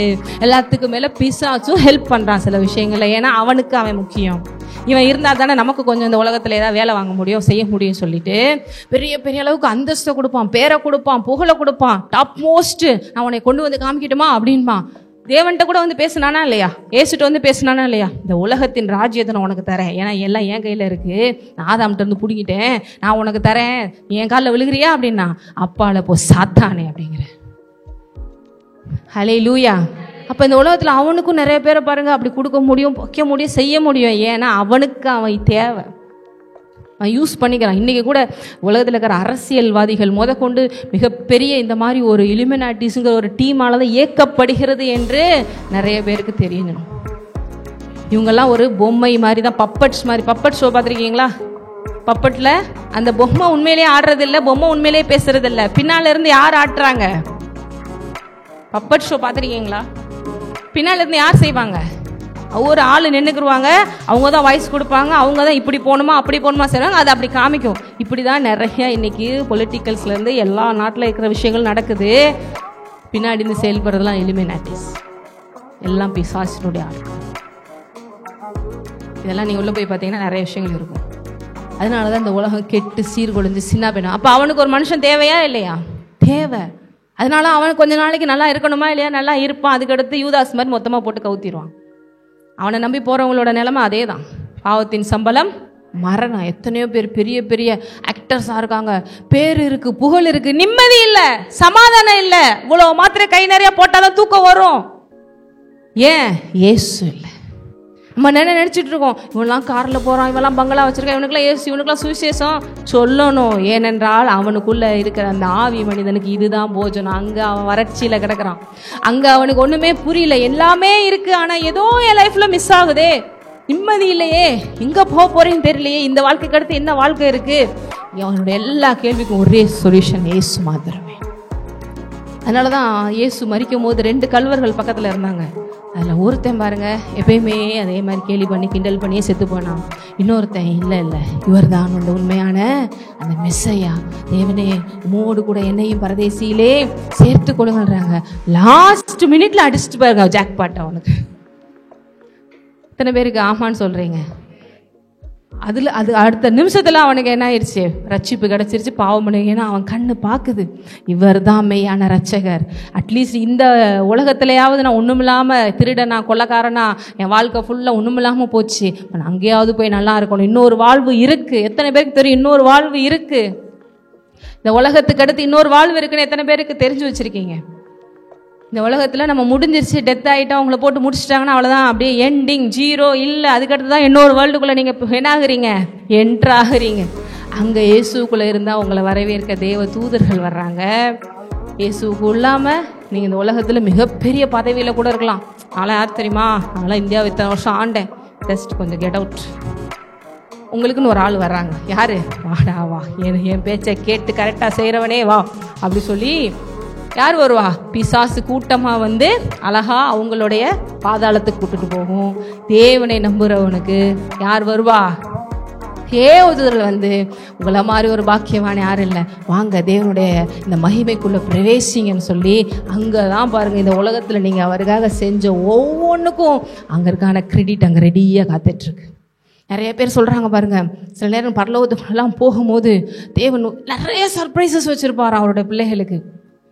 நிறைய இடங்கள்ல இந்த உலகத்தில் உங்களுக்கு என்ன பிடிக்கும், உங்களுக்கு எந்த சாங் பிடிக்கும், குறிப்பாக எந்த ஒர்ஷிப் சாங் பிடிக்கும், உங்களுக்கு எந்த விஷயங்கள் பிடிக்கும், உங்களுக்கு இந்த விஷயங்கள்லாம் பிடிக்குமா, இது எல்லாத்தையும் பார்த்து வச்சு ஒவ்வொரு ஸ்டெப்பும் வைக்கும் போது உங்களுக்கு அது எல்லாமே பாருங்கள், திடீர்னு தேவதூதர்கள் உங்களுக்கு பிடிச்ச சாங்ஸாக வாசிப்பாங்களாம். இது எப்படி தெரியும்? எல்லாம் ஏற்பாடு. சாதாரண இந்த உலகத்தில் பாருங்கள், ஒரு லவ்வரே காதிலே எவ்வளோ தூரம் சர்ப்ரைஸ் பண்ணி பார்க்குறேன். இப்போல்லாம் வந்து ஒரு டேரி மில்கை வாங்கி அதுக்குள்ளே ஒரு ஆட்டை வச்சு அதை கொடுத்துட்டாங்கன்னா, அப்பா என்னை எவ்வளோவா நேசிக்கிறான்ப்பா இந்த ஆள், எவ்வளோவா நேசிக்கிறான்ப்பா இந்த லேடி அப்படின்னு. அதுக்கடுத்து ஒரு வருஷத்தில் இன்னொன்று வந்துடும். இது என்ன? டைவர்ஸ் நோட்டீஸ் வந்துடும். அதுவும் வரும், அழகா கையில் வந்து கொடுக்குறாங்க. சிரிக்காதீங்க, ஏன்னா லாயர்ஸ்கிட்ட நாங்கள் கூட பாருங்க நிறைய லாயர்ஸ் கூட கனெக்ஷனில் இருக்கிற ஒரு ரிலேஷன்ஸில் தான் இருக்கிறோம். அவங்க சொல்கிறாங்க டைவர்ஸ் கேஸ் தான் இருக்கிறதுலே அதிகமான கேசஸ் வந்துட்டுருக்கு. நீங்கள் நல்லா மனைவி கணவனோட இருக்கிறதுக்கு அதுக்கே ஒரு பெரிய நன்றி செலுத்தணும் ஆண்டவர். எதுக்கு நான் அவனை கூட அட்ஜஸ்ட் பண்ணி வாழணுங்கிற அளவுக்கு உலகம் போயிட்டுருக்கு. உண்மையான அன்பு எந்த அன்பு? அப்போ பரலோகத்துக்குள்ளே போகும்போது இப்படி மாதிரி ஒவ்வொரு இடத்துல சர்ப்ரைஸ். நீ எனக்காக இந்த இடத்துல விட்டு கொடுத்த இல்லை பாரு, உனக்காக இப்படி ஒவ்வொன்றும் உங்களுடைய கிரியைக்கான பலன் இதோ என்னோட கூட வருகிறதுன்னு சொல்கிறாரு. ஆகவே அந்த உலகத்தில் உங்களுக்கு நீங்கள் எப்படி ரெடி பண்ணி வச்சுருக்கீங்க உங்கள் லைஃப்பை அப்படிங்கிறது இங்கே நீங்கள் செய்கிற காரியங்களை வச்சு. ஹல்லேலூயா. இப்போ இங்கே பாருங்க, தேவன் சொல்றாரு, ஜீவ அப்பம் நானே. உங்கள் பிதாக்கள் வனாந்தரத்திலே மன்னாவை புசித்திருந்தும் மரித்தார்கள். இதிலே புசிக்கிறவன் மறியாமல் இருக்கும்படி வானத்தில் இருந்து இறங்கின அப்பம் இந்த சாப்பாடு. நான் தான் சாப்பாடு சொல்றாரு பாருங்க. நானே வானத்திலிருந்து இறங்கின நானே. அப்ப நான் ஏற்கனவே சொன்ன மாதிரி இந்த உலகத்துல பாருங்க, தெய்வம் தெய்வம்னு சொல்றதெல்லாம் இவங்க போய் எதையோ விழுந்து கும்பிட்டு ஏதாவது ஒண்ணு நடக்குமா, ஏதாவது ஒரு சின்ன அற்புதம் செய்யாதா? கண்டிப்பா பிசாசுகளும் அற்புதங்கள் செய்ய முடியும். இத்தனை பேருக்கு இந்த கிளியரன்ஸ் இருக்கு. ஐயோ அங்க போய் அது நடந்துருச்சா, ஐயோ இந்த ஜோசியக்காரன் கரெக்டா சொல்லிட்டானே, நான் நினைச்சிட்டு இருக்கிறத இவங்களும் தீர்க்க தரிசனம் சொல்றாங்க. எது உண்மை? அவனுக்கும் நிறைய ஆக்சஸ் இருக்கு, நிறைய ஆக்சஸ் இருக்கு. நீங்க இல்லீகலாவும் சில விஷயங்களை இந்த உலகத்துல செய்யலாம், லீகலாவும் செய்யலாம். ஏன் இந்த உலகத்துல பணம்னு ஒண்ணு சம்பாதிக்கணுங்க. நல்ல விஷயத்திலே சம்பாதிக்கலாம், கெட்ட விஷயத்தையும் சம்பாதிக்கலாமா? சம்பாதிக்கலாமா இல்லையா? எப்படினாலும் வாழ்ந்து அதே 1000 ரூபாய் நீங்க சேர்க்கலாம், உண்மையா வாழ்ந்து அதே 1000 ரூபாய் சேர்க்கலாம். அதே போலதான் பிசாசும் சில விஷயங்களை செய்ய முடியும். அவன் செய்யறதெல்லாம் இல்லீகல். ஆனா தேவனுடைய இந்த கர்த்தருடைய நாமத்தை மேல் விசுவாசம் வச்சு செய்ய முடியும். ஆனா எது நிரந்தரம்? கொஞ்ச நாள் கழிச்சு நீங்க இப்படியே இல்லீகலா போனீங்கன்னா கவர்மெண்ட்லேயே வந்து எல்லாத்தையும் பிடிச்சிட்டு போயிடுவான், போலீஸே வந்து பிடிச்சிட்டு போயிடுவான், ஒண்ணுமில்லாம போயிடும் வாழ்க்கையே. இந்த உலகத்துல இது நமக்கு சாதாரணமா தெரியுது. அதே போலதான் தேவனுடைய விஷயத்துல இருந்து அவருடைய வார்த்தை மேல நம்பிக்கை வச்சு பெறாத எந்த ஆசீர்வாதமும் நிரந்தரம் கிடையாது. இப்போ இந்த உலகத்துல சொல்றாங்க, எனக்கு அது வந்துருச்சு, எனக்கு இது வந்துருச்சு, எல்லாம் அப்படியே பாருங்க சீட்டு கட்டு மாதிரி அப்படியே கொண்டு போய் மொத்தமா கவுத்து விடுறதான் பிசாசுனுடைய வேலையா இருக்கு. அப்ப இங்க நானே வானத்திலிருந்து இறங்கின அந்த ஜீவ அப்பா தேவன் பாருங்க, எல்லா இடத்துலையும் அங்கங்க சொல்றாங்க. ஏசு இந்த உலகத்துல வரும்போது நான் தான் கடவுள் இங்க சொன்னாராங்க. நிறைய பேர் ஆர்கியூ பண்றாங்க, நான் தான் கடவுள் சொன்னாராங்க. ஏன் அவர் சொல்லலை அப்படின்னா, இந்த மாதிரி சில மாதிரி சொல்லாம சொல்லியிருப்பாரு. ஏனென்றால் அவர் ஒரு மனிதனாகவும் வந்தார். அவர் நம்மள ஒரு ஆளா வந்துட்டு நான் தான் கடவுள் அவர் சில இடங்கள்ல சொல்லலை. ஏன் பிதாவைத்தான் சொல்றாரு. ஏன்னா அவர் 100% ஹியூமனாகவும் இருந்தார், 100% காடாகவும் இருந்தார். ஆனா இந்த மாதிரி அநேக இடங்கள்ல நான் தான் அப்படின்னு சொல்லியிருப்பார். சிலர் அப்படிதான் எடுத்துட்டு நிறைய பேர் என்கிட்ட கேட்பாங்க கொஸ்டின்ஸ்லாம், அக்கா எனக்கு இப்படி போட்டிருக்கான், இவர் இப்படி ப்ரீச் பண்றாரு, அதனால தேவையில்லாம நிறைய குழப்படிகளை தலையில எழுத்துக்கிறாதீங்க அப்படி சொல்றாரு. அப்படி இப்படின்னு சொல்லிட்டு இவ்வளோலாம் உங்க பைபிள்ல கன்ஃபியூஷன் இருக்கா? ஒன்றும் இல்லை, எல்லாமே கிளியரா இருக்கு. அதுக்கு தான் பைபிள்ல ஒரு வசனத்துல உங்களுக்கு குழப்பம் வந்து அப்படியே நிப்பாட்டி இருக்கக்கூடாது. தொடர்ந்து எல்லாத்தையும் படிக்க படிக்க படிக்க ஆட்டோமேட்டிக்கா உங்களுக்கு ஆன்சர் கொடுப்பார். பழைய ஏற்பாடு, புதிய ஏற்பாடு, இதுல இருக்கிற நிறைய விஷயங்களுக்கு அங்க ஆன்சர்ஸ் இருக்கும், அதுல இருக்கிற நிறைய விஷயங்களுக்கு இங்க ஆன்சர்ஸ் இருக்கும். இது எல்லாம் சேர்ந்து நமக்கு புரியறதுக்கு தான் சபை கொடுக்கப்பட்டிருக்கு. நம்மளே ஏதாவது யோசிச்சு குழப்பி அப்படி இருக்கிறதுக்கும் சான்சஸ் இருக்கு. அப்ப இங்க தேவன் சொல்றாரு, நான் தான் அந்த ரியல் பிரெட். பிரெட்னா ஏற்கனவே சொன்னேன், அது மெயினா வாழ்க்கைக்கு என்ன தேவை சாப்பாடு. அதே போல ஜீவனுக்கு, உன்னோட ஆஃபி மனிதனுக்கு, உன்னுடைய ரியலான இந்த லைஃபுக்கு தேவையான ஒரே ஒரு சாப்பாடு, முக்கியமான சாப்பாடு, லிவிங் பிரெட் என்னன்னா நான் தான் அது. இது உலகத்துல வேற எந்த மதத்திலையும் எந்த கடவுளும் செய்யறது இல்லை, சொல்றது இல்லை. நானே வாழ்வு, நானே சத்தியம், நானே ஜீவன். இயேசு மாத்திரம் தான் சொல்லியிருக்கிறேன். நானே நானே நானே. I am the life, I am the way, I am the truth. Hallelujah. ஏன்னா அந்த ட்ரூத்தையும் இவங்களையும் ஏன் இப்படி கன்ஃபியூஸ் பண்ணிக்கிறாங்கன்னா, நிறைய போலியான விஷயங்கள் நிறைய இருக்கு. இப்போ ரீசெண்டாக கூட இந்த லைசால் அப்படின்னு சொல்லிட்டு ஒரு பாட்டில் இருக்குது, ஃப்ளோர் கிளீனிங் இருக்கு இல்லையா. இப்போ கூட ரீசெண்டாக எனக்கு தெரிஞ்ச ஒரு கடையில், ஒரு தெரிஞ்சில்லை, ஒரு சித்தா கடையில் நினைக்கிறேன், அங்கேருந்து ஆர்கானிக்கில் இந்த மாதிரி ஃப்ளோர் கிளீனர் விற்கிதுன்னு சொல்லி அது வாங்கிட்டு வந்தாங்க. அதை பார்த்தா டிட்டோ அப்படியே லைசாலுடைய அதே பாட்டில், அதே கலர், அதே ஷேப்பு, அதுக்கு இதுக்கும் டிஃப்ரென்ஸே பார்க்க முடியாத அளவுக்கு பண்ணுறான். ஏன்? அது ஃபேமஸான பிராண்டாக மாற்றிட்டதுனால அது ரிலேட்டடாக நீங்கள் இப்படி கொண்டு வந்தாலே உங்களுக்கு ஆட்டோமேட்டிக் அதை பார்த்தாலே இதுவும் இதுதானே அப்படின்ட்டு வித்துட்டு போயிடும். அதுக்குள்ள நீங்கள் சோப்பாயில் ஊற்றி வைக்கலாம், எதனாலும் ஊற்றி வைக்கலாம். இது மாதிரி எல்லாத்துலேயும் ஃபேக் இருக்கா? இருக்கு. நானே தேவன் சொல்லி தேவன் இப்படி வச்சிருக்காரு. ஆனால் இன்னைக்கு உலகத்தில் இருக்கிற எல்லா பிசாசுகளும் நானும் தான் தேவன், நானும் தான் சாமி, நானும் தான் இதுன்னு சொல்லிக்கிட்டு நிறைய விஷயங்களை கண்டுபிடிக்க முடியாத அளவுக்கு இருக்கு. நமக்கு கிளியராக ஆண்டவர் சொல்றாரு, நான் தான் அந்த ரியல், நான் தான் அந்த ட்ரூத், நான் தான் அந்த life, I am the living bread. இப்ப என்ன சொல்ல வர்றாரு பாருங்க, நானே வானத்திலிருந்து இறங்கின ஜீவ, இந்த அப்பத்தை புசிக்கிறவன் என்றென்றைக்கும். இந்த வாக்குறுதி யாரால கொடுக்க முடியுமா? இந்த உலகத்துல ஏதாவது ஒரு அதிசயம் நடக்கணும் அப்படின்னா விடிய விடிய தூங்காம இருக்கணுங்கிறாங்க. அதுக்கடுத்து இங்க போ, அங்கே போ, அப்புறம் இங்கே போ, அப்புறம் உருளு பெறலே, அப்புறம் மண் சோறு சாப்பிடு, அப்புறம் இப்படி குத்திக்கோ. இப்படிலாம் இருந்தால் தான் கொஞ்சமாவது உன் மேலே கடவுள் இறங்கி நீ செஞ்ச தப்புக்கு அட்லீஸ்ட் இதுக்காவது ஏதாவது நடக்கும்னு நினைக்கிறேன். இந்தியாவில் நான் இங்கேருந்து தான் பேசிகிட்டு இருக்கேன். நீங்கள் ஏதோ ஃபாரினில் இருக்கிற மாதிரி இப்படிலாம் நடக்குமா, ஓ ஐ சி அப்படிங்கிற மாதிரி யோசிச்சுட்டு இருக்கீங்க. இதை விட இப்போ மோசமாக உலகத்தில் நடந்துகிட்ருக்கு. இப்போ நம்ம எவ்வளோ டெவலப் ஆகிட்டோம் இந்தியா. அதுக்கு முன்னாடிலாம் இன்றைக்கி கூட இப்போ கூட பார்த்தீங்கன்னா ரொம்ப ஒஸ்ட்டான ஒரு சம்பவம் 2 நாளைக்கு முன்னாடி நியூஸில் வந்துச்சு. நான் ஷேர் பண்ணல யாருமே அவங்களில். ஒரு ஹஸ்பண்ட் ஒய்ஃபு, அந்த ஹஸ்பண்ட் இவங்க 2 பேரும் ஜோசியத்தில் பயங்கரமாக தீவிரமாகும். ஜோசியக்காரர் என்ன சொன்னாலும் அப்படி செஞ்சுருவாங்களாம். யார் செஞ்சுருவாங்களாம்? நம்ம கூட ஆண்டவர் சொன்னால் செய்ய மாட்டோம். அவங்க நியூஸில் சொல்கிறாங்கன்னு என்ன சொன்னாலும் இதை செஞ்சிரு, இதை பரிகாரம்லாம் செஞ்சுருவாங்களாம். அப்போ ஒரு நாள் சாதாரண ஒரு வேலை பார்க்குறவங்க தான் ஒரு ஜோசியக்காரன் கூப்பிட்டு சொன்னான்னா, அவன் கணவனுக்கு ஆயுசு ரொம்ப குறை, சீக்கிரமாக அவனுக்கு ஆயுசு முடிய போகுது, இதுக்கு நீ என்ன பண்ணணும்னா 2ஆம் தடவை ஒரு கல்யாணம் முடிக்கணும். அது எப்படின்னா, ஒரு தடவை கல்யாணம் முடித்து இந்த மாதிரி சில விஷயங்கள் அவனுக்குள்ளே நடந்துருச்சுன்னா அதனால அவனுக்கு ஆயுசுனால என்ன ஆயிரும், இன்க்ரீஸ் ஆயிரும். அதுக்கு ஒரு நாள் மட்டும் அப்படி நடந்தால் கூட போதும், அதுக்கடுத்து கூட வாழணும்னு தேவையில்லை. அதுக்கடுத்து அவனுடைய ஜாதகத்தில் அவன் சூழ்நிலைகள்லாம் மாறிடும், கிரகங்கள்லாம் மாறிடும். ஏன்னா அந்த பொண்ணுகிட்ட இருந்து அவனுக்கு தேவையானலாம் வந்துடும்.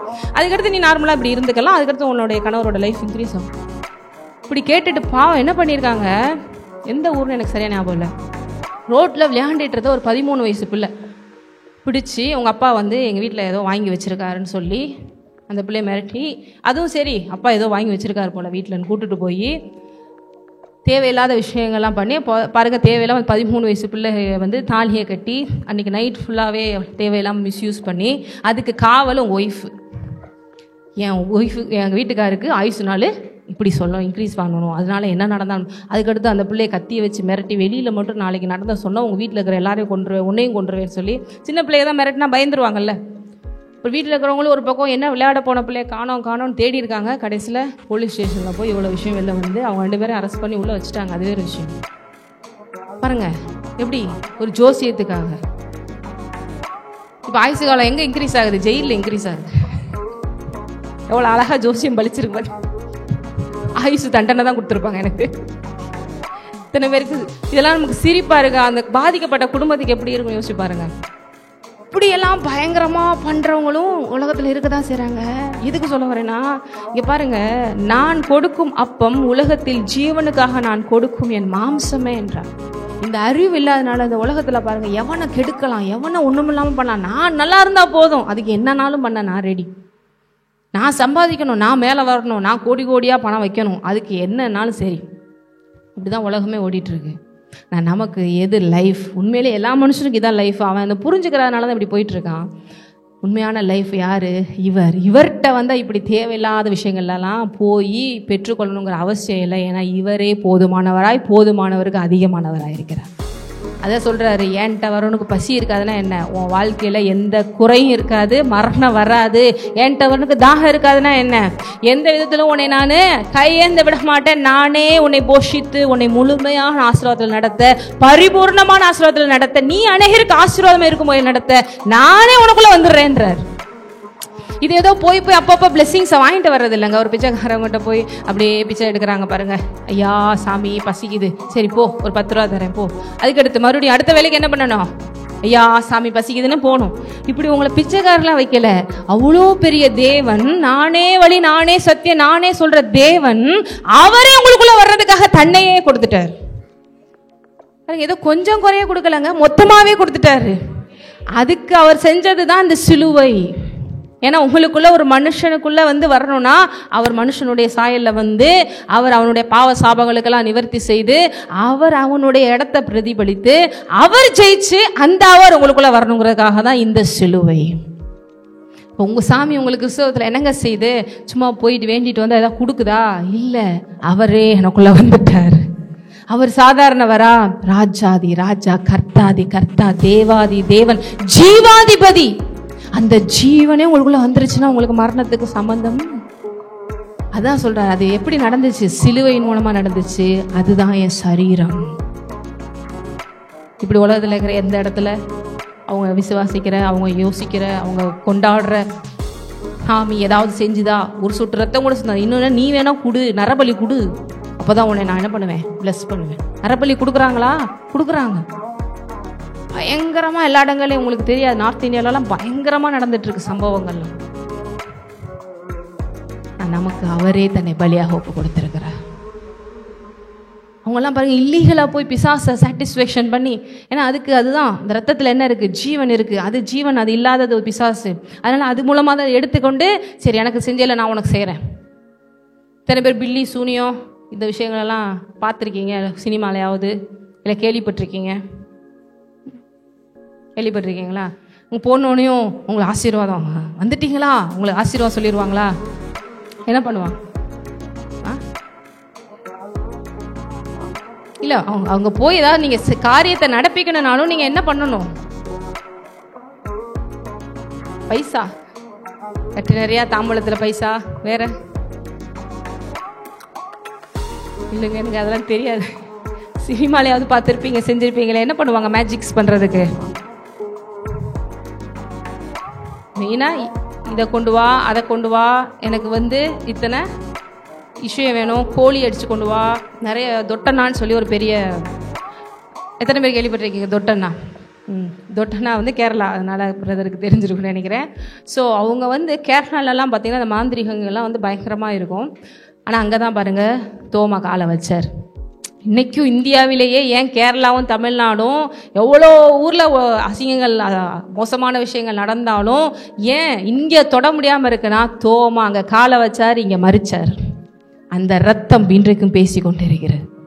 ஏன் கேரளாவை இந்தியா தமிழ்நாடை மட்டும் எத்தனையோ பண்ணாலும் டச் பண்ண முடியல. இவனை வச்சு இவன் கண்ணை குத்துற மாதிரி யாரையாவது எழுப்பி எதாவது பண்ணி விட்டுறாரு. ஏன்னா அவருடைய சொந்த இயேசுவோடு இருந்த அந்த 12 சிஷ்யர்களை கூட இருந்த அந்த தோமா காலை எங்கே வச்சாரு? கேரளாவில் வச்சாரு, சென்னையில் மறிச்சார். அதனால் சென்னையில் இருக்கிற நம்மளாம் ஸோ ஸ்பெஷல் தான் சொல்ல முடியும். ஏன்னா கடைசி கால எழுப்புதல் இங்கேருந்து தான் வருதுன்னு வேற சொல்கிறாங்க. அது நம்ம சபையாக கூட இருக்கலாம், நம்மளாக கூட இருக்கலாம். நானே நேரங்களை நான் விசுவாசிக்கிறேன். அவ்வளோ பெரிய பாக்கியம். என்னென்னா எத்தனை பேர் போய் பாருங்கள் அந்த இடங்களுக்கெல்லாம் போய். அப்போ பாருங்கள் அவங்க என்ன பண்ணுறாங்க, கோழியை தொட்டனா அவர்லாம் பாருங்கள் பயங்கரமாக மந்திரவாதியாக இருந்தவர். அவங்க குடும்பமே பயங்கரமாக, அவங்களாம் PhD படிக்கிற மாதிரி, நீங்கள்லாம் காலேஜுகள் இவ்வளோ பெரிய புக்கெல்லாம் எடுத்துகிட்டு போகிற மாதிரி இவ்வளோ பெரிய மந்திரமாக புக்குகள் வச்சுருப்பாங்களாம். அதெல்லாம் உட்காந்து படிப்பாங்களாம். இதை இந்த மாதிரி மந்திரம் சொல்லணும், இந்த நைட்டில் சொல்லணும், இந்த மாதிரி ஸ்லோகம் சொல்லணும், இப்படிலாம் பண்ணால் இந்த நேரத்தில் இந்த மந்திரத்தை பலிக்க வைக்கலாம். அப்புறம் இந்த கறி மையெல்லாம் பண்ணுவாங்க இல்லையா, கரிமை வெத்தலையில் போட்டு கண்டுபிடிக்கிறது, இது எல்லாமே ஒரு வகையான சயின்டிஃபிக்கான ஒரு மேஜிக்ஸாகவும் இருக்குது, இல்லீகலாக சில விஷயங்களாகவும் இருக்குது. எல்லாத்தையுமே கற்று வச்சுருப்பாங்க. அப்படிப்பட்ட ஒரு மந்திரவாதி இன்னைக்கு ஒரு பாஸ்டராக மாறி இருக்கார். எப்படி மாறினாரு? எலிசபெத்துன்னு ஒரு சகோதரி, தேவனுக்குள்ள உங்களை மாதிரி ஒரு நல்ல விசுவாசி, பேருக்குன்னு கிறிஸ்தவம் கிடையாது, நல்ல தேவனை நம்புற ஒரு விசுவாசி. நமக்கு விரோதமாக மந்திரமாலயம் பலிக்குமா? வேதத்தில் என்ன போட்டிருக்கு? யாக்கோபுக்கு விரோதமான, இஸ்ரவேலுக்கு விரோதமான, இப்படி ஒரு வசனம் இருக்கா அப்படிங்கிற மாதிரி எல்லாரும் வித்தியாசமும் பார்க்குறாங்க. உங்களுக்கு எதிராக எந்த மந்திரம் மாயமும் யாருக்கு? விசுவாசமாக இருக்கிறோம். நிறைய பேர் கிறிஸ்தவங்கன்னு சொல்லிக்கிட்டு எனக்கு யாரோ வச்சுட்டாங்க போலங்க அப்படின்ற மாதிரி, ஐயோ ஏண்டா ஆண்டவர் மானத்தை வாங்குறீங்க அப்படிங்கிற மாதிரி இருக்கு. எனக்கு இந்த பிசாசு இன்னும் வந்துருச்சு போலங்க, ஆவியானவர் உள்ள இருந்து எப்படா பிசாசு வரும்? இதெல்லாம் சும்மா பேருக்குன்னு கிறிஸ்தவங்களை வச்சுக்கிட்டு கிறிஸ்டியானிட்டியே அவமானப்படுத்துகிற மாதிரி நிறைய கேஸ் சுற்றிட்டு இருக்கு. ஏன்னா அந்த வெளிப்பாடு எல்லாம் சொல்லிக் கொடுக்கல, வசனங்களை தான் படிக்கணும். பைபிளை தூசி தட்டி க்ளீன் பண்ணி ஷோகேஸில் மட்டும் வச்சா போதாது. இங்கே இருக்கிற வார்த்தைகள்லாம் எங்கே இருக்கணும்? அறிவில் இருக்கணும், இருதயத்தில் இருக்கணும், நம்மளே அதில் நிரம்பி இருக்கணும். அப்படிப்பட்டவங்களுக்கு எதிராக எதுவுமே நடக்காது. அப்போ அந்த பொண்ணு பார்க்க அழகாக இருக்குமா பாருங்கள், பார்க்குறதுக்கு நல்லா ஹேரெல்லாம் நல்லா வச்சு பார்க்குறதுக்கு க்யூட்டாக இருக்குமா, பக்கத்தில் இருக்கிறவங்க இந்த பொண்ணு எப்படியாவது பிடிச்சிடணும் சொல்லி இந்த ஹிப்னாட்டிசம், இந்த மேஜிக்ஸ்லாம் பண்ணி நம்ம பக்கம் வர வைக்கிறதுக்கெல்லாம் என்னென்னமோ பண்ணுறாங்க இல்லையா. அப்போ போய் இந்த தொட்டனாட்ட போய் சொல்லியிருக்காரு, பரவாயில்ல இதெல்லாம் நம்ம கை வந்த கலை. எப்பயுமே அந்த தொட்டனா நிறைய குட்டி பிசாசுகளையும் கையோட வச்சுருப்பார். சரிங்களா? இதெல்லாம் ஸ்பிரிச்சுவலாக உங்களுக்கு இதெல்லாம் யோசிச்சா தெரியும். நிறைய குட்டி பிசாசுகளை கையில் வச்சுருப்பாரு. இப்போ ஒரு வீட்டு மேலே போய் நீங்கள் கல் எறிஞ்சிக்கிட்டே இருக்கணும், நைட்டெல்லாம் என்னென்னு தெரியலையே, ஓப்பன் பண்ணி பார்த்தா யாருமே இல்லையே அப்படிங்கிற மாதிரிலாம் நிறைய செய்வாங்க. இதெல்லாம் குட்டி பிசாசுகள் செய்கிற வேலை. இந்த குட்டி பிசாசுகளுக்கு நிறைய அவங்க என்ன பண்ணணும், மேஜிக்ஸ் இந்த மாதிரிலாம் பண்ணி ஆவிக்குரிய வகையிலே ரத்தம் கொடுக்கறது செய்கிறது இந்த மாதிரிலாம் பண்ணி அவங்கள கைக்குள்ளே வச்சுக்கிற மாதிரி, வீட்டில் இருந்து ஆள்கள் மாதிரி. அப்போ என்ன பண்ணுவாரா, நைட்டு அவரோட அறைக்கு போய் ஒரு 12 மணிக்கெலாம் என்ன பண்ணுறாங்க, அந்த மேஜிக்ஸ் பண்ணுறாங்க இல்லையா. ஏன்னா அந்த இடங்களில் நமக்கு ஒரு வான மண்டலங்கள் எல்லாத்துலேயும் பொல்லாத ஆவிகள் சேனைகள் இருக்கத்தான் செய்து சில விஷயங்கள்லாம் அதுக்கு சொல்லுவாங்க. அதுக்குதான் நம்ம ஊரில் நம்ம ஆளுகள் அந்த டயத்தில் பார்த்து ப்ரேயர் பண்ணால் அடிச்சிடலாண்டா அப்படின்னு. நீங்கள் எந்த நேரத்தில் ப்ரேயர் பண்ணாலும் ஆண்டவர் கேட்பாரு. இல்லை பண்ணணும்னாலும் பண்ணுங்க, அது உங்களோட இஷ்டம். அப்போ என்ன பண்ணுறாரு, இவங்க வாட்டில் தூங்கிட்டு இருந்திருக்காங்க. அவளுடைய தலைமுடி எனக்கு வேணும். சரி, எப்படியாவது போய் தெரிஞ்ச ஒரு ஆள் மூலமாக அவள் சீவி எங்கேயாவது போடுவாள்ல, எடுத்துகிட்டு வந்துடுவோம். அடுத்து அவளோட கால் மண் வேணும். சரி, அப்படியே ஃபாலோ பண்ணிட்டு போ, அப்படி கொஞ்சம் எடுத்துகிட்டு வந்துடுறேன். அப்புறம் அவளுடைய ட்ரெஸ்ஸில் ஒரு ஓரமாக ஒரு சின்ன பிட்டாவது வேணும். சரி, எங்கேயாவது ஏதாவது காய போடும் போது லைட்டாக அப்படி கட் பண்ணிவிட்டு இப்படிலாம் கொண்டு வந்து அவர்கிட்ட கொடுத்துட்டாங்க. இதெல்லாம் வேணுங்க, இதெல்லாம் செய்வாங்க. நான் தெரிஞ்சது ரொம்ப கம்மி. அவர் சொன்ன சாட்சியிலேருந்து நான் சொல்லிட்டு இருக்கேன். ஸோ மந்திரம் ரெடி ஆகிருச்சு. இவருக்கு கொடுக்க வேண்டிய சம்பளம், அதாவது காசு, கோழி வேணும் கேட்பாங்களாம். அப்புறம் இந்த மாதிரி இதில் ஸ்பெஷலாக இப்படி கோழி தான் வேணும்னு பாங்களாம், இப்படி ஆடு தான் வேணும்னு கேட்பாங்களாம். நிறையா சொன்னாங்க. எனக்கெல்லாம் சின்ன வயசில் நிறைய கேட்ட விஷயங்கள் மறந்துருச்சு இப்போ. அது ஏன்னா யூடியூப்பில் வேணால் போட்டு பாருங்கள் தொட்டனான்ட்டு.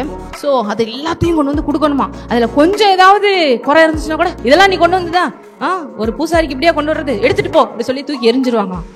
தட்டு நிறையா அந்த எண்ணெய் இருக்கணுமா, கட்டுக்கட்டாக பணம் இருக்கணுமா, எல்லாம் கொடுத்து சரி உனக்கு செய்யலான்னு நினைக்கிறேன் சொல்லிட்டு, நீ போ நாளையிலேருந்து அவள் பின்னாடி சுற்றுவா அப்படின்ட்டா. சரி, நாளையிலேருந்து சுற்றுவேன். எவ்வளோ பெரிய மந்திரவாதி தொட்டன்னா அப்படி சொல்லிட்டு அவங்களும் போயிட்டாங்க. எல்லாம் ரெடி பண்ணி வச்சுட்டு அவங்க நிறையா சொன்னாங்க. எனக்கு உண்மையிலே மறந்துருச்சு. அந்த எலுமிச்சம்பழத்தை அப்படியே அந்த 12 மணிக்கு என்ன பண்ணுவாங்களாம், அப்படியே சுத்த விடுவாங்களாம். அதெல்லாம் மேஜிக்ஸ் இருக்குது, எல்லாமே இருக்குது, இல்லைன்னு சொல்ல முடியாது. பேய் இருக்கா எத்தனை பேர் நம்புறீங்க? நீங்கள் நம்பாட்டாலும் அது இருக்குது, சரிங்களா? ஏன்னா இயேசு சும்மா ஒன்றும் பேய விரட்டல இல்லை. அப்போ இருக்கதான் செய்யுது. எப்பயுமே ஆவிக்குரிய வகையிலின்படி நம்ம யோசிக்கும் பொழுது தான் நம்ம வாழ்க்கையில் என்றைக்குமே சக்ஸஸ் கிடைக்கும்.